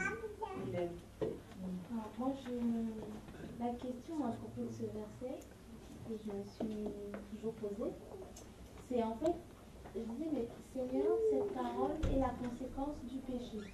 Donc c'est une malédiction qui est due au péché. Pourquoi Parce que quand on vient au Seigneur, ça peut paraître stupide comme question, mais je me la suis posée. Pourquoi est-ce que quand on vient au Seigneur et qu'en fait on a donné sa vie à Jésus et qu'il n'y a donc plus de condamnation qui sont en Jésus, pourquoi on a encore les douleurs? Mais la réponse, tu sais, c'est pas une condamnation, ma soeur. Hein? C'est une sanction. Une sentence. Donc la sentence, c'est pour toutes les femmes. Irrévocable. Irrévocable. Ça, c'est la parole de Dieu. Quelqu'un d'autre? Moi, ce que je retiens aussi, c'est tes désirs se porteront. C'est-à-dire que les femmes seront plus amoureuses. Il dominera sur. Mais ça se voit pas? Ça se voit justement, ça se voit. Ça se voit que la femme elle a souvent besoin que son mari soit là. Quand il y a un petit souci. Il y a des maris même que ça énerve, mais c'est ça, Dieu dit. Voilà. Chérie, je veux lâcher une paire de chaussures, tu viens avec moi. Voilà. Le mari dit, tu t'achètes. Non. La femme a besoin de son mari.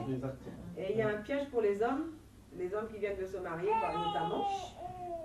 La femme est toujours amoureuse, hein, elle est amoureuse de son mari, elle veut tout faire pour lui et tout, parce que la femme elle a un besoin de materner, donc tant qu'elle n'a pas d'enfant, c'est son mari, elle lui fait ça, etc. Et on sent que les femmes ils sont un peu comme si ça les agace. Moi je leur dis attention, profitez de cet amour-là, parce que quand ta femme va avoir un bébé, ça va être fini pour toi. Et effectivement, c'est exactement ce qui se passe. Parce qu'après, une fois que le bébé est arrivé, et bien, tout cet amour-là est reporté sur le bébé. Voilà. Et c'est un piège aussi pour la femme, parce qu'il ne faut pas qu'elle aime plus son bébé que son mari et qu'elle le relègue au deuxième rang. Ça pose des problèmes dans le couple. Il faut équilibrer les choses. Ce n'est pas le même amour, mais la femme ne doit pas oublier qu'elle était la femme de quelqu'un avant d'être maman. Donc, elle a sa vie de femme, elle a sa vie de maman. Donc, il faut qu'elle sache faire, qu'elle sache équilibrer. Voilà. C'est un piège. Et à la fin, là, il dominera sur... Oui. Mais écoute, comme je disais, si je dis, je laisse répondre, hein, si je dis c'était une sanction, une réprimande, forcément, il ne faut pas que nous, les hommes, nous croyons que ça, c'est quelque chose qui va nous porter, quoi. Au contraire. En fait, dans ce cas-là, dans le cas qui s'est passé dans l'histoire de Adam et de Ève, Dieu avait parlé à Adam en lui disant qu'il ne touchera pas à cet arbre. On peut imaginer que, étant donné que c'était Ève, c'est sa femme, ils étaient tout seuls, ils étaient les deux à se parler, on peut imaginer qu'il lui en a parlé.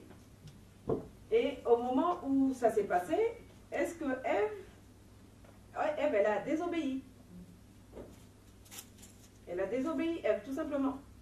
Donc et en faisant manger le fruit à son mari, c'est elle qui a dominé sur lui. C'est elle qui l'a géré et pas le contraire. Donc Dieu a rétabli les choses. Et c'est pour ça que jusqu'à maintenant, il faut qu'on comprenne qu'on n'a pas à dominer sur notre mari. Parce je ne veux pas dire qu'elle l'a obligé, mais en lui donnant à manger ça, c'est comme si elle l'avait dominé. Elle a pris la place. Amen. Oui, sur les lots. Non,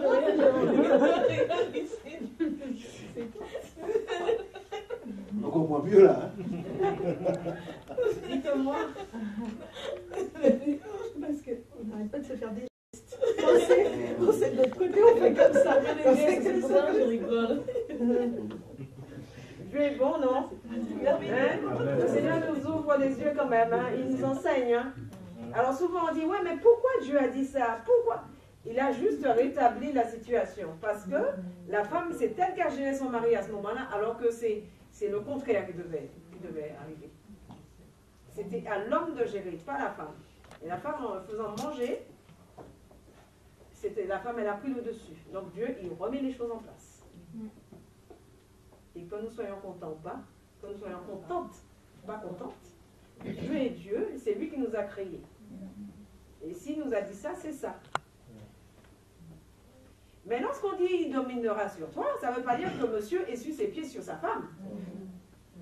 Ça ne veut pas dire que monsieur il tape du poing sur la table à chaque fois parce que le manger est chaud ou n'est pas encore prêt. Ça ne veut pas dire que si on a un désaccord, monsieur part en claquant la porte, prend les clés de sa voiture, il part, il s'absente 2 jours. C'est pas du tout ça, hein, dominer. Dominer, c'est se montrer homme, un homme responsable qui prend ses responsabilités. Et lorsque l'homme prend ses responsabilités comme ça, il n'a aucun problème avec sa femme. Aucun.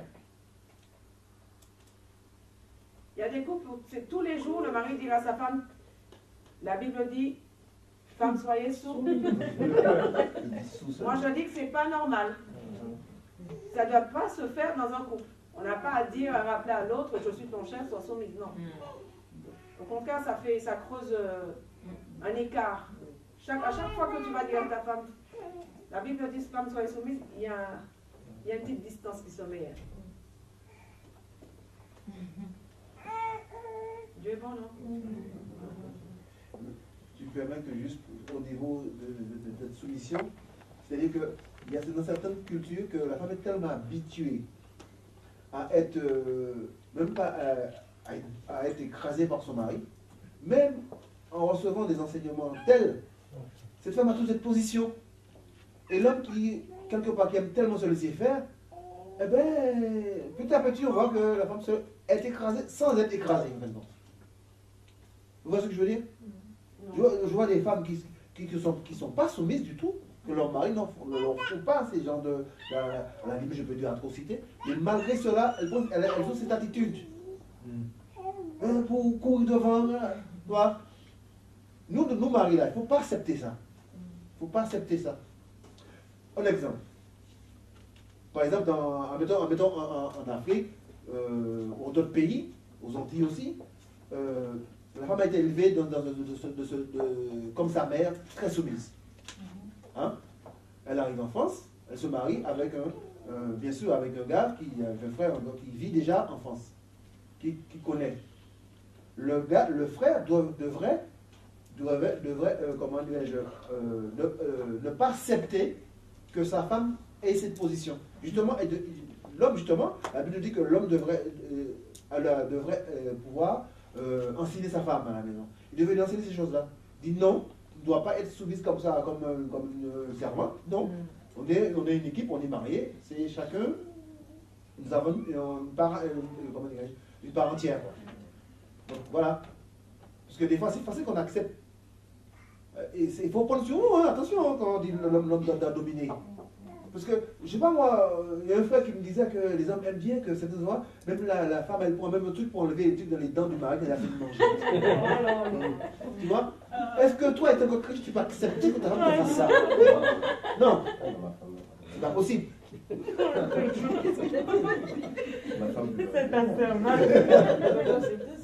Ah, mais je vous dis des choses, c'est pas des choses que j'ai lues, mais pas des choses qu'on m'a dit. Oui, parce qu'on est là pour ça, hein. Comme je vous dis l'autre jour, la Bible, on connaît la Bible, on connaît les versets, vous êtes là, hein. Mais il y a des choses que vous devriez savoir que déjà qui se fait. Il faut, nous, hommes blancs, il faut refuser ça. Oui. Oui. Oui, j'ai fini. En fait, ce que tu dis là, c'est vrai en fait. Pourquoi? Parce que moi, je suis témoignage vivante. Quand mon époux est venu en Afrique, une fois qu'on était fiancés pour se marier, et après le mariage, donc, comme j'étais malade, et on est parti faire des courses, et en Afrique, comme tu dis, donc nous, moi, personnellement, on m'a éduqué, il faut respecter l'homme, donc comme on dit, l'homme doit dominer en fait. Donc pour nous, la soumission, il faut que tu fasses tout pour ton mari et tout, même des linges et qu'il te repasse et que lui, il ne peut pas rien faire, donc il ne peut rien faire. Donc tu viens, tu le sers à manger, tu fais tout pour lui, donc lui, il est là seulement assis toi. Et moi aussi, j'avais cette pensée-là aussi. Et donc quand Denis est arrivé et tout, il a commencé à m'expliquer un peu des choses, je disais non, je contredisais tout ce qu'il disait, je dis non, pas question. Moi, je dois te respecter, je dois te soumettre et tout, dans tout et tout. On est parti faire des courses. Et il a pris le panier, comme en Afrique, nous on a un système de panier, il a pris le panier, il l'a porté sur lui. Et sur la route, les gens nous regardaient, ça me faisait honte. Donc moi, il m'a dit, pas question, il faut s'attendre même en France. C'est toujours quand on va faire les courses, donc moi je vais faire ce que je vais. Tu n'es pas obligé de porter des trucs dans moi. Et moi je me disais, non, c'est regarde, les gens me regardent, c'est la honte et tout. Quand on est rentré là, on était, mon beau-frère m'a vu, il a crié, il a poussé une cri là. Il a appelé tout le monde pour dire, ah, je pense qu'il y a un problème. Donc, le fonctionnaire, il a touché quelque chose, il a sorcellerie le mari, ou bien il a touché le manger, donc c'est grave. Et ça fait des histoires. Et le lendemain, là, on était chez nos témoins, en fait, et Denis, là, il m'a dit, bon, comme tu te sens pas bien, j'ai ramené des savons sans frotter, en fait. Il a trempé le linge et tout. Et il avait 5 pétés. Ça, en plus, ça aggravé, c'était pire. D'aller porter des courses, c'est mieux quand même, mais vraiment là, c'était autre chose. Je disais, ah là là là, Lilo, ça là, c'est que tu es parti toucher quelque chose sur la sorcellerie, ou bien quelque chose, ou bien de manger pour envoûter cet homme, parce que c'est pas normal. Et bon, justement, vraiment, même les enseignements comme ça nous aide aussi. Et vraiment, par la grâce de Dieu, j'ai béni le Seigneur parce qu'il m'a fait comme il m'a fait asseoir pour me dire, écoute-moi bien. C'est pas parce que je viens en France, je suis parisien, il faut que tu es esclave de moi, de me faire tout. Non. Déjà, tu n'es pas bien, tu es malade. Et moi, je suis obligée de s'occuper de toi. J'ai dit, non, même si je suis malade, moi, je ne lui ai demandé pas question. Ça a pris du temps parce que même moi, je me culpabilisais par rapport à ça. Je me disais, waouh, je suis malade, je ne pouvais même pas faire grand chose pour mon mari et tout. En plus, on vient de se marier et tout. Et ça me faisait de la peine et tout. Ok, je me faisais mal, ça se rendre compte en fait. Et par la grâce de Dieu, en arrivant ici et tout, justement avec vous aussi, on a pris beaucoup de choses aussi. Ça m'a aidé, ça s'en sortait malgré il me disait des choses, mais je ne voulais pas quoi aussi. Hein. Je voulais même en coulisses. Chaque fois que j'ai l'appelé au travail, tu sors à quelle heure? Je me dépêchais pour préparer. Et préparer la table, c'est comme ça qu'on nous a pris en fait. Dès que ton mari sort au travail, il faut que la table soit prête, qu'il le sert et tout. Et chaque fois que je le faisais servir, ça passait pas du tout. Et je lui disais, mais il y a un problème, forcément, vraiment, il y a un problème. Un jour, je lui ai dit, mais laisse-moi quand même t'occuper de tout. Il m'a dit, mais parce que, pas comme ça. Si je ne peux pas, tu peux faire, mais là, au moment, c'est vice-versa. Donc, on peut s'aider. Donc, pas forcément que toi, tu fasses. Donc, par la grâce de Dieu, aujourd'hui, j'ai compris, en tout cas, vraiment, donc, j'ai béni le Seigneur, quoi. Maintenant, c'est plus lui qui s'occupe de moi, maintenant, que, voilà. Mais sinon, j'avais du mal à accepter ça. Hein.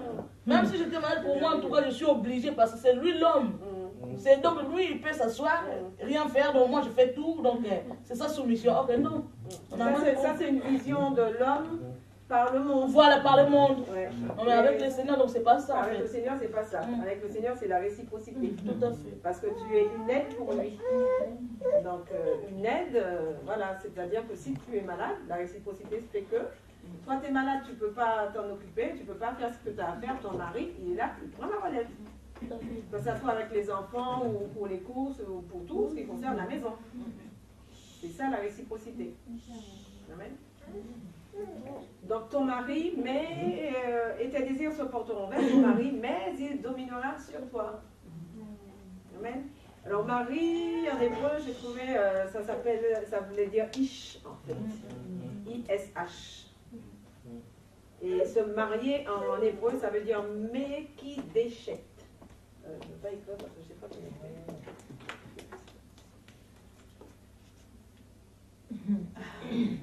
Une belle histoire. Je ne vais pas me tromper.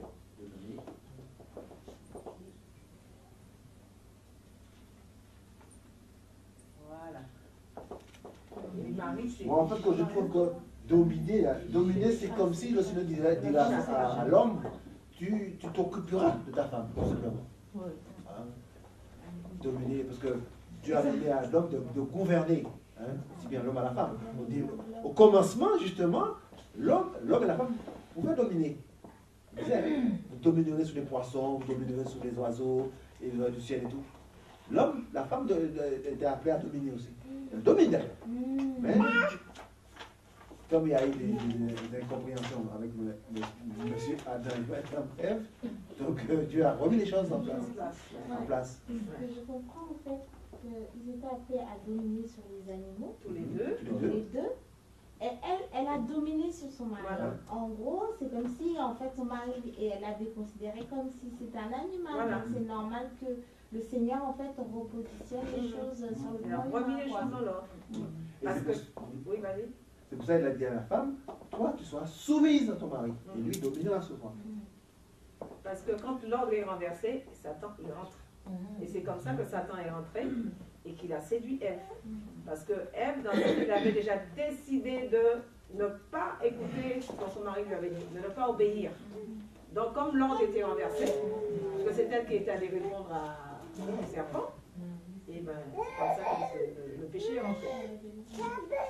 Quand l'ordre est renversé, ben, ça laisse la place à Satan. L'homme a l'autorité, une autorité comment d'office dans sa maison. Hein. C'est le Seigneur qui a voulu. Non. Par exemple, j'ai un exemple, mais il est assez cruel. Par exemple, une femme. Je ne veux pas dire chrétien, mais les chrétiens font tellement de choses maintenant. Pas chrétien. Une femme, par exemple, qui fait par exemple du racolage pour sa fin de mois. Et il arrive que une partie de police vienne la surprendre dans son truc. Le mari n'est pas au courant. Vous savez que le mari, il est condamné d'office. Pourquoi? Dans la loi française, le mari est censé savoir ce que sa femme fait. Là, c'est sûr qu'il ne sait pas. Mais n'empêche qu'il est en prison. Alors là, il va être considéré comme une proxénète. Vous voyez comment l'homme a des autorités à ne pas dominer. Là, c'est pas facile, attention. Hein. Il y a quand on dit ça, qu'il domine, on voit des hommes qui se montrent les épaules là. C'est un travail, attention. C'est pour ça qu'on dit que l'homme animal, pour celui qui ne connaît pas Christ, puisque l'homme ne devait pas dominer sur l'homme. Et c'est ce qu'on voit maintenant. Parce que Sarah, on ne l'a jamais dit dans la Bible qu'elle dominait comme ça son mari, c'est qu'elle a dit, bon, ben, comme je ne fais pas d'enfant, va avec ma servante. Mais après, la même Sarah a dit, comme la femme la regardait avec mépris, alors là, c'est à ce moment-là qu'elle a parlé à son mari. Et Dieu même lui a dit, eh bien, écoute ta femme, parce que c'est toi-même qui l'as écouté pour aller faire l'enfant. Et là, Dieu, mais lors des revenus, on a pu lui montrer que c'est plus écrit que Sarah a continué à parler avec son mari. Même Dieu, il dit à Abraham, écoute ta femme. Oui, puisque c'est lui qui a écouté. Bon, ça se fait plus maintenant. Voilà, j'ai écrit des petites choses au tableau. Donc, qu'est-ce que j'ai dit? Marie, c'est Ish. Mariage, Mékidéchet. Et donc ça veut dire quoi, vous savez? Nik, Nas, Ba. Enfanté? Non. Un homme et une femme. Non, un homme et une femme, qu'est-ce qui se passe? Rapport. Hein? Couple. Rapport. L'union physique. L'union physique.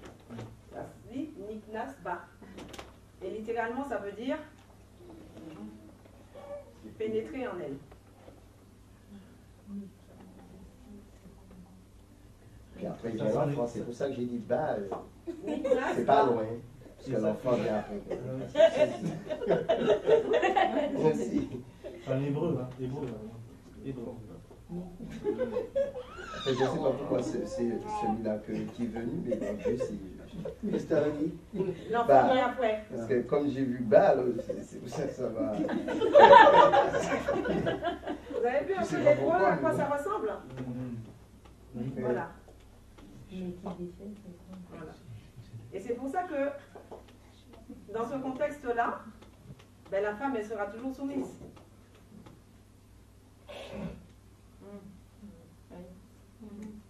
Et on est là pour parler. Hein.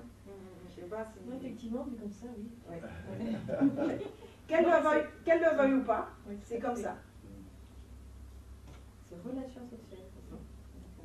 Union physique. Voilà. Et ça ne veut pas dire la soumission dans le sens, comme expliquait notre soeur tout à l'heure, qu'elle voulait faire et tout, même malade, elle voulait tout faire, tout ça. Tout ça. C'est pour ça que la Bible dit que la femme respecte son mari. Comme Sarah appelait son mari mon Seigneur et qui respectait son mari. Et oui. Juste pour la parole, c'est que, après, pendant que tu parlais là, je me suis rappelé, mais quand je suis parti à Kim, on était avec des frères et des sœurs, et j'avais fait une prière à Dieu avant de partir. Je vais partir dans un pays étranger, mais pas un pays français, pour être dans la joie avec les frères et les sœurs. Parce que comme j'étais en pleine épreuve, et justement, elle était parmi les sœurs. Et quelquefois, je lui disais, ma sœur, Mais je ne sais pas que ce qu'elle avait reçu, je ne savais pas qu'elle avait reçu que j'étais son mari. Et bien comme ça, je disais, excuse-moi ma soeur, tu peux repasser pour moi, s'il te plaît? En fait, quand je la faisais repasser, et je ne sais même pas pourquoi je faisais ça. Et après, je l'envoyais chercher de l'eau, une fois. On ne voyait pas un chien à qui. Elle revient, je l'entends pleurer, un chien l'a mordu. Et là, je disais, ah, c'est ma faute, ah, la soeur. En plus, j'étais dans la joie de voir des frères et des soeurs que je ne connais pas. Je lui dis, viens ma soeur, j'ai fait une photo pour toi. Elle me dit, attends, parce qu'elle ne voulait pas. Elle part, elle est tombée. Elle avait une grosse marque sur la tête. Et quand Dieu a permis justement qu'elle est tombée malade, eh bien, c'était le contraire, c'est moi qui faisais tout. Parce que quand je suis parti en Côte d'Ivoire 11 mois, eh bien, il fallait prier matin, midi, soir, il fallait faire à manger. En fait, quand ça ne me gênait pas, parce que le Seigneur m'a fait grâce depuis enfant, bon, les hommes chez nous, on fait tout, on fait le repas aussi. Alors, pour montrer jusqu'à présent, elle est malade, eh bien, en fait, quand c'est ce qui revient dans ma pensée pour partager, pour dire que eh bien, c'est venu. Je la faisais faire des trucs pour moi, pourtant elle n'est pas ma femme, elle n'est pas ma fiancée. Mais elle avait déjà reçu le premier jour que c'est son mari. Et moi, j'ai rien reçu. Le premier jour, elle m'a dit qu'elle m'a vu à l'aéroport, et pour elle a l'habitude de voir les missionnaires et tout. Eh bien, elle entend, voici, c'est ton mari. Et elle chassait l'esprit de séduction de Jésus. Mais comment je ne chasse pas Jésus? C'était le Seigneur qui lui parlait. En fait, on a des témoignages aussi que les choses se passaient sans Côte d'Ivoire quand on parlait. Et puis j'avais oublié, puis c'est revenu. Donc tu es son Seigneur. Et en tant que Seigneur, tu fais comme Abraham, tu honores ta princesse. C'est vrai, j'ai lu la Bible païen, mais cet homme-là, ça m'a toujours touché, Sarah. Et bon, après, on ne sait pas comment faire, parce qu'on pense qu'on est dans les hauts. Bon, c'est pas pour nous, quoi. Pour moi, bon, je pensais que c'était l'histoire d'Abraham et tout ça. Mais je me disais, mais comment il faisait? Mais sa femme avait essayé, mais il aimait sa femme ou quoi? Ça m'avait toujours travaillé, ce passage-là. Donc Sarah appelle Abraham son Seigneur et la femme se soumet à son Seigneur. Ouais. C'est logique. Hein? Et s'il y avait plus de seigneurs, il y aurait peut-être plus de princesses. Ça veut dire que chez nous les chrétiens, il manque de seigneurs. Je sais pas. Il me semble, non? C'est pas bien pour nous, les hommes. S'il y avait plus de seigneurs, il y aurait plus de princesses. Parce que souvent, pourquoi je dis ça? Parce que souvent, les hommes, ils se plaignent. Ma femme, c'est une tigresse. Ma femme, c'est... ma femme, elle ne prépare pas. Le week-end, j'ai envie de manger un bon truc, mais ma femme, elle me donne une salade et jambon. Enfin, c'est que des choses comme ça.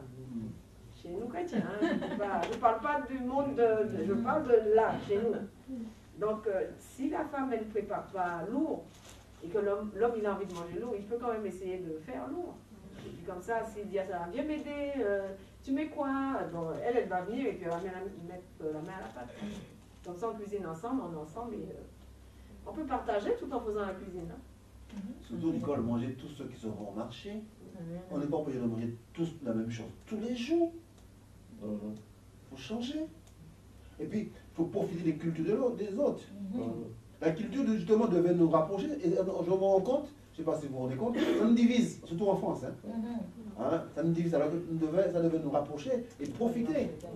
Par exemple, un couple mix, toi qui es des Antilles, tu ne peux pas un bon colombo, elle va apprécier. Et elle va te préparer, je ne sais pas moi. Je suis pas le bon exemple. Non, tu vas connaître, tu vas apprendre. Moi, je suis plutôt de France. Voilà. Tu fais plutôt les pâtes. Voilà, pas de gens. Voilà, non, mais l'Esprit de Dieu, je suis témoin, il m'aide aussi. L'Esprit de Dieu nous aide à faire le repas. Pour toutes choses, pour toutes choses, mais bon, comme il parlait de repas, c'est vrai, tout. C'est pas parce que je sais cuisiner, mais il y a des choses qu'il me dit de faire, j'ai jamais entendu. Et je le fais, ma femme et ma fille apprécient. Alors tout ça pour dire que on peut réussir son mariage. On peut être un beau couple qui va donner envie aux autres. Mais tout ça, c'est par la prière. Il faut savoir invoquer le nom du Seigneur. Il ne faut pas hésiter à invoquer le nom du Seigneur. Et il y a un verset que j'aime bien prendre quand je parle d'invoquer le nom du Seigneur, c'est 2 Timothée.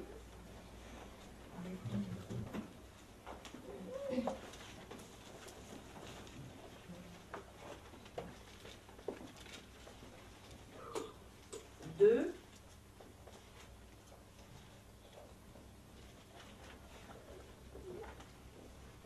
À partir du verset 22.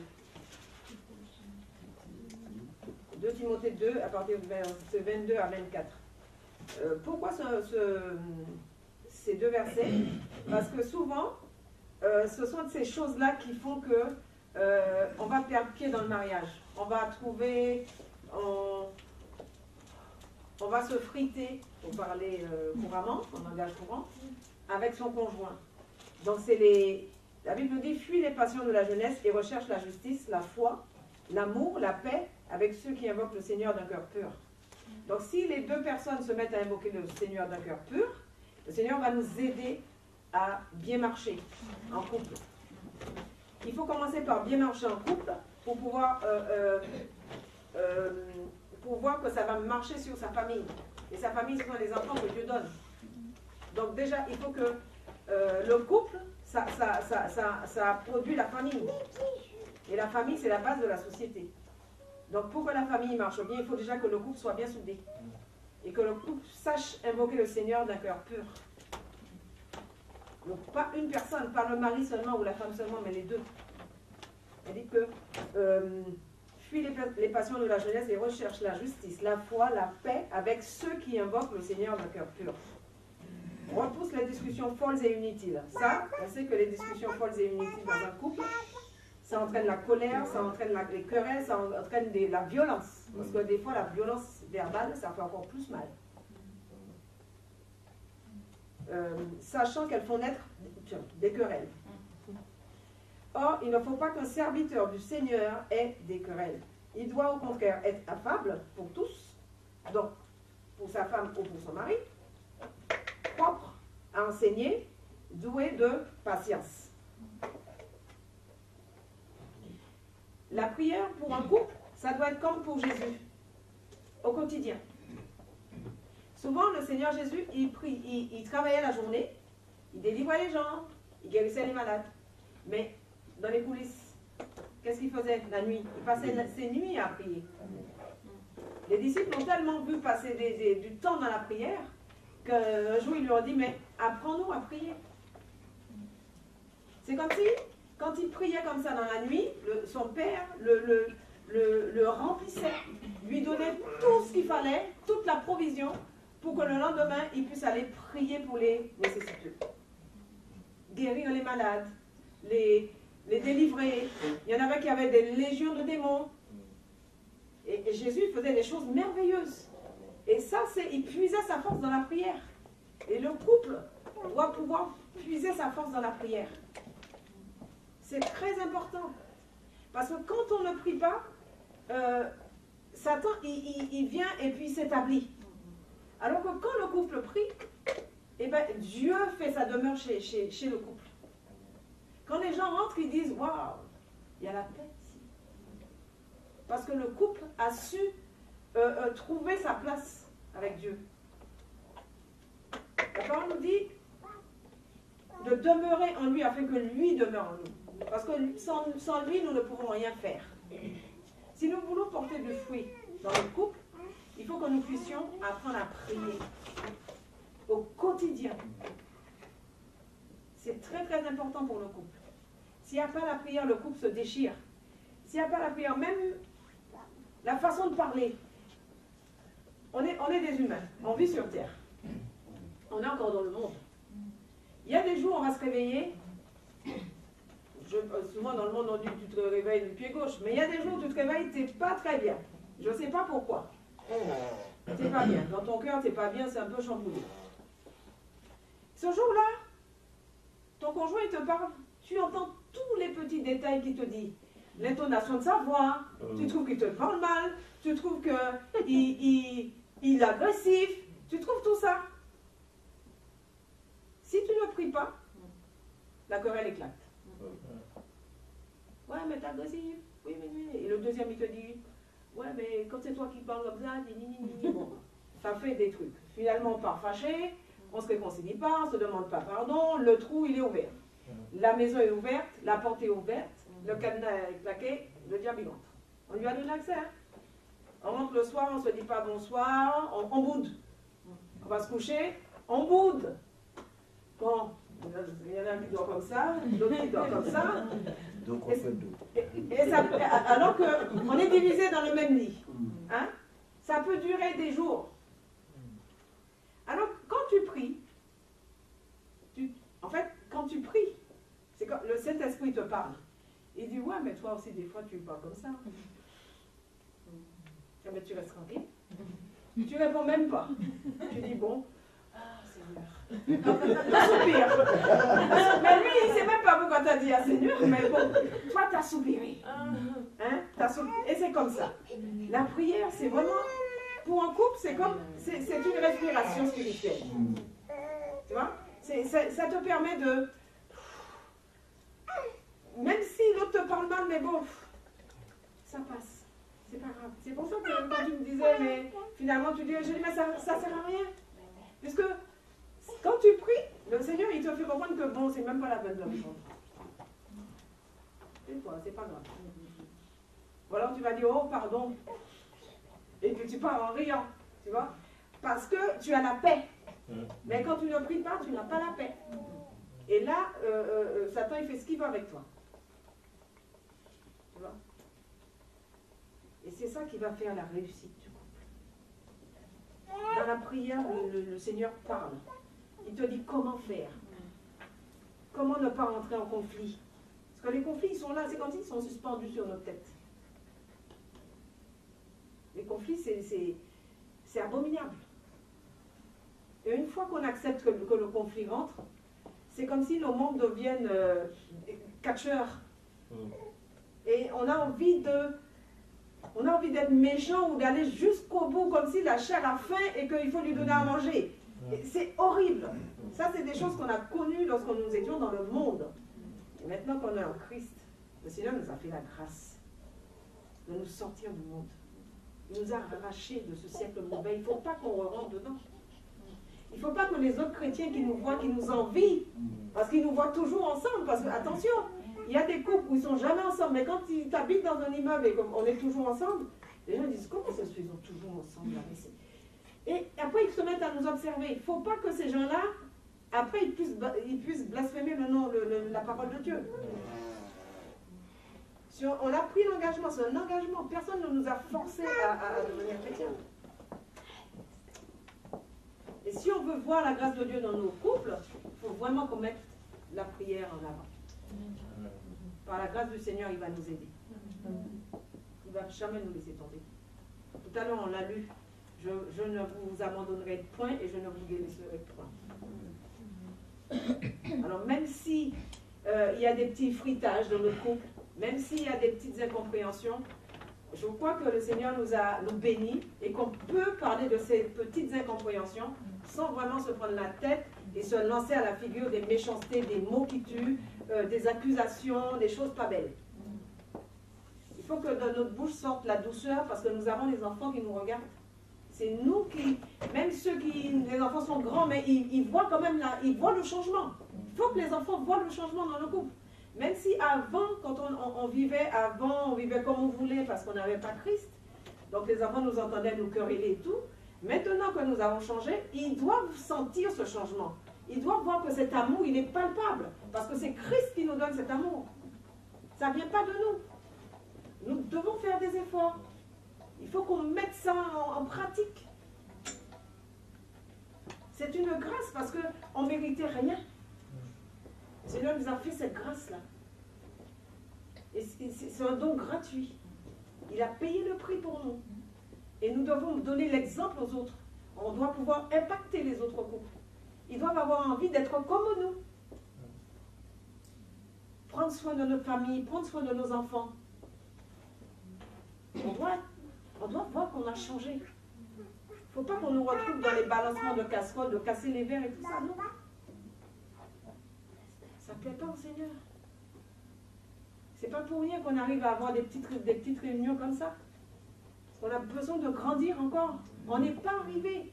La Bible nous dit que celui qui se croit debout prenne garde de ne pas tomber, parce que rien n'est à. Et ce genre de réunion, même si on n'est pas nombreux, mais je sais que le Seigneur, il est au centre. Je sais que Christ, il est au centre. Et il attend sur nous qu'on puisse changer. Si vraiment il y a quelque chose qui ne va pas, qu'on crie à lui. Qu'il puisse restaurer nos couples. Qu'il puisse consoler. Que là où il y a des souffrances, qu'il puisse étendre sa main. Parce que c'est lui qui guérit. C'est le Dieu guérisseur. Dieu fait des miracles. Jésus fait des miracles. Il est vivant. Bien aimé, il faut que nous nous accrochions à ça. Il faut qu'on puisse lui demander dans la prière qu'il nous apprenne à discerner dans quel temps nous sommes, quel temps nous vivons, parce qu'il est à la porte. Et si on reste là, attaché à nos petites querelles quotidiennes, eh bien, il n'est plus avec nous. Parce que se quereller quotidiennement comme ça, c'est un péché. Et le Seigneur n'est pas là où il y a le péché.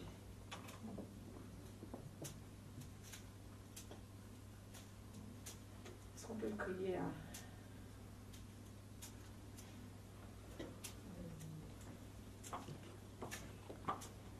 La prière doit être pour nous un rendez-vous d'amour avec Dieu.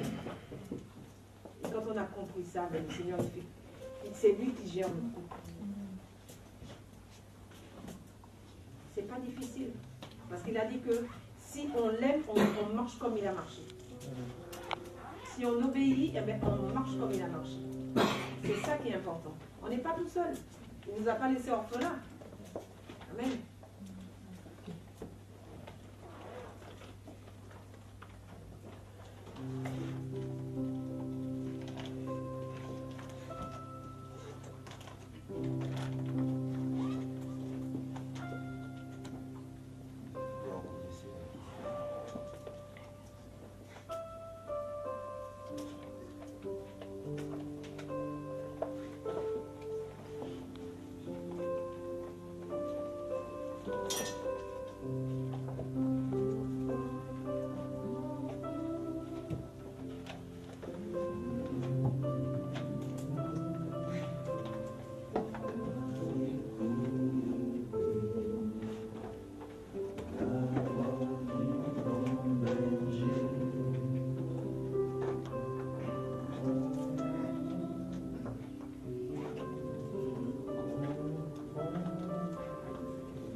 coule comme un torrent.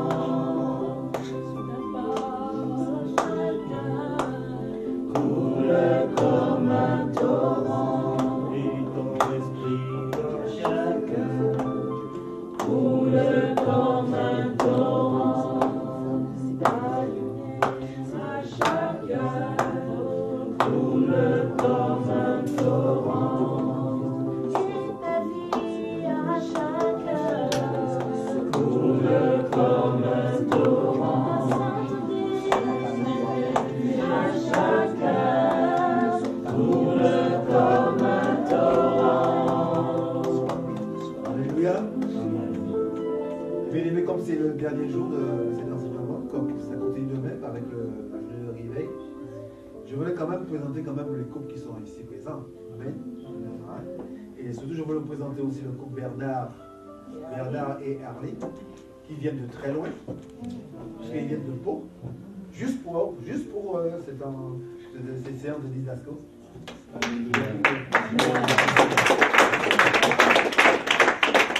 De Pau, ça fait 800 km. 800 km. Amen. Que Dieu soit béni. Je ne sais pas si vous serez la prochaine séance, la prochaine session. Mais en tout cas, je prie Dieu que vous retournez là-bas à Pau. On n'est pas encore parti, hein, mais bien rempli de la parole du Seigneur. Hein, et que Dieu vous bénisse encore abondamment. Amen. Nous avons les Loïc Denis que nous connaissons. Nous avons David et Martine, qui ne sont pas mariés, mais qui va se faire tout de suite. Parce que logiquement, on devait avoir les fiancés aussi. C'est très important. Hein, parce que dans 2 jours. Dans 2 mois.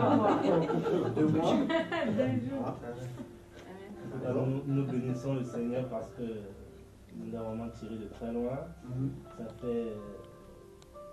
Ça fait 9 mois que nous sommes convertis. 9 mois et en 9 mois, on a eu la vie, quoi. Quand je regarde, j'avais jamais imaginé que j'allais même parler du Seigneur.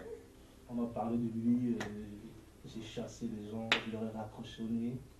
Mais quand son amour nous a touchés, on n'avait plus le choix. Et vraiment, il est en train de faire de très belles choses dans nos vies. Et on lui rend vraiment grâce. La prière que je fais, c'est qu'il ne nous lâche plus jamais. C'est qu'il va pas nous lâcher, mais nous avons la force de ne pas lâcher. Nous avons la force de ne pas lâcher. On a vraiment envie de marcher avec lui jusqu'à la fin de nos jours. Amen. Au nom de Jésus. Quand on a compris Dieu, il a mis sa vie avec. Parce que des fois, il y a des gens qui vivent. Parce que dans certaines assemblées, il y en a des gens qui acceptent ces gens de vivre comme ça à la colle. Mais Dieu n'aime pas ça. On a vu que Dieu bénit l'acte sexuel dans le mariage. Donc pour être béni, il faut être dans le mariage. Voilà. Et ce couple-là a compris ça. Hein? On peut acclamer Dieu. Hein?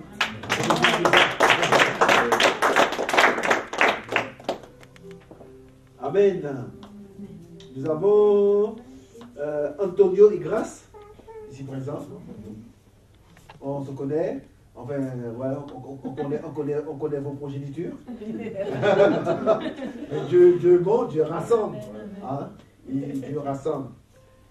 On peut acclamer le Seigneur.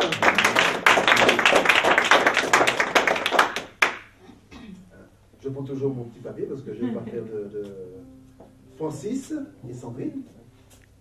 Amen. Qu'est-ce que Dieu a fait dans votre vie? Des bonnes choses? Bah déjà rien que le fait que je sois là. Ouais, extraordinaire. Qu'à moi. Moi, il m'a délivré de l'occultisme, il m'a délivré du jeu, instantanément. Du jeu. Il y a longtemps, puis je suis reparti un peu dans le monde, là, puis il m'a rattrapé. On n'échappe pas à Dieu, en fait. On n'échappe pas à Dieu. Maintenant, c'est ça que tu vas faire, tu vas t'occuper de madame. Tu as établi tout ça.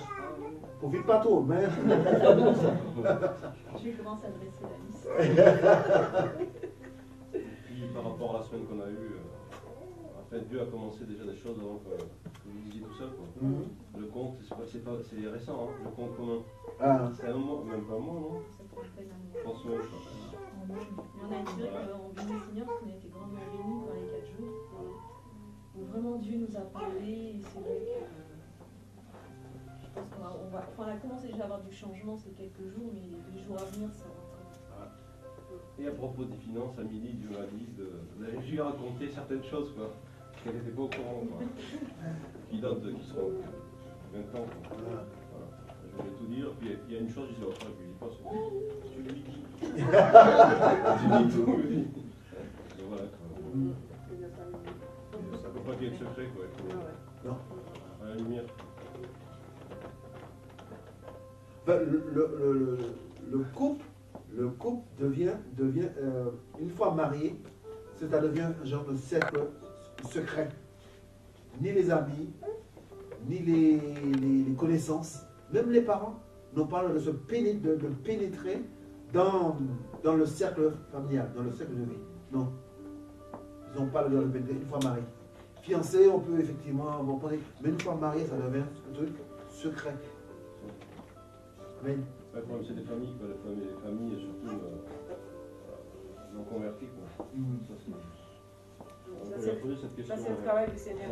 Comment ils sont un peu trop curieux, quoi, ils sont un peu trop. Il faut juste prier pour eux que Dieu les visite. Je sais que mon Dieu peut les visiter. Il est capable, il n'y a rien qu'il ne puisse faire. Le mariage, c'est nous a donné le ministère de la réconciliation. C'est réconcilier. Même toi qui te maries, tu te maries avec ta femme, mais derrière tes parents qui étaient un peu. Mais par rapport à votre mariage, parce que le mariage de Dieu, il veut que tout le monde soit. J'en ai vu tellement de mariages par rapport au mariage de leurs enfants. Eux, ils se sont réconciliés, les parents. C'est quelque chose de formidable, il n'y a que Dieu qui fait ça. Amen. Il y en a qui ont mis leur vie en règle aussi. Ah oui. Les parents qui ont mis leur vie en règle quand ils ont vu leurs enfants se marier dans le Seigneur.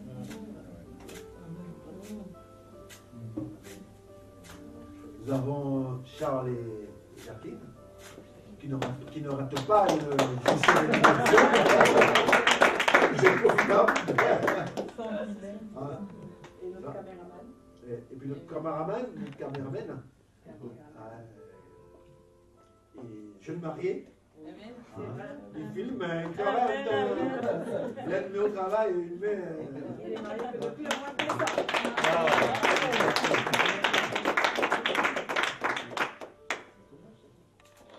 Il met au travail, il met au combat. Voilà. Le combat, c'est la prière. Voilà. Nous avons fini cette séance. Nous allons louer le Seigneur.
au-dessus des cieux.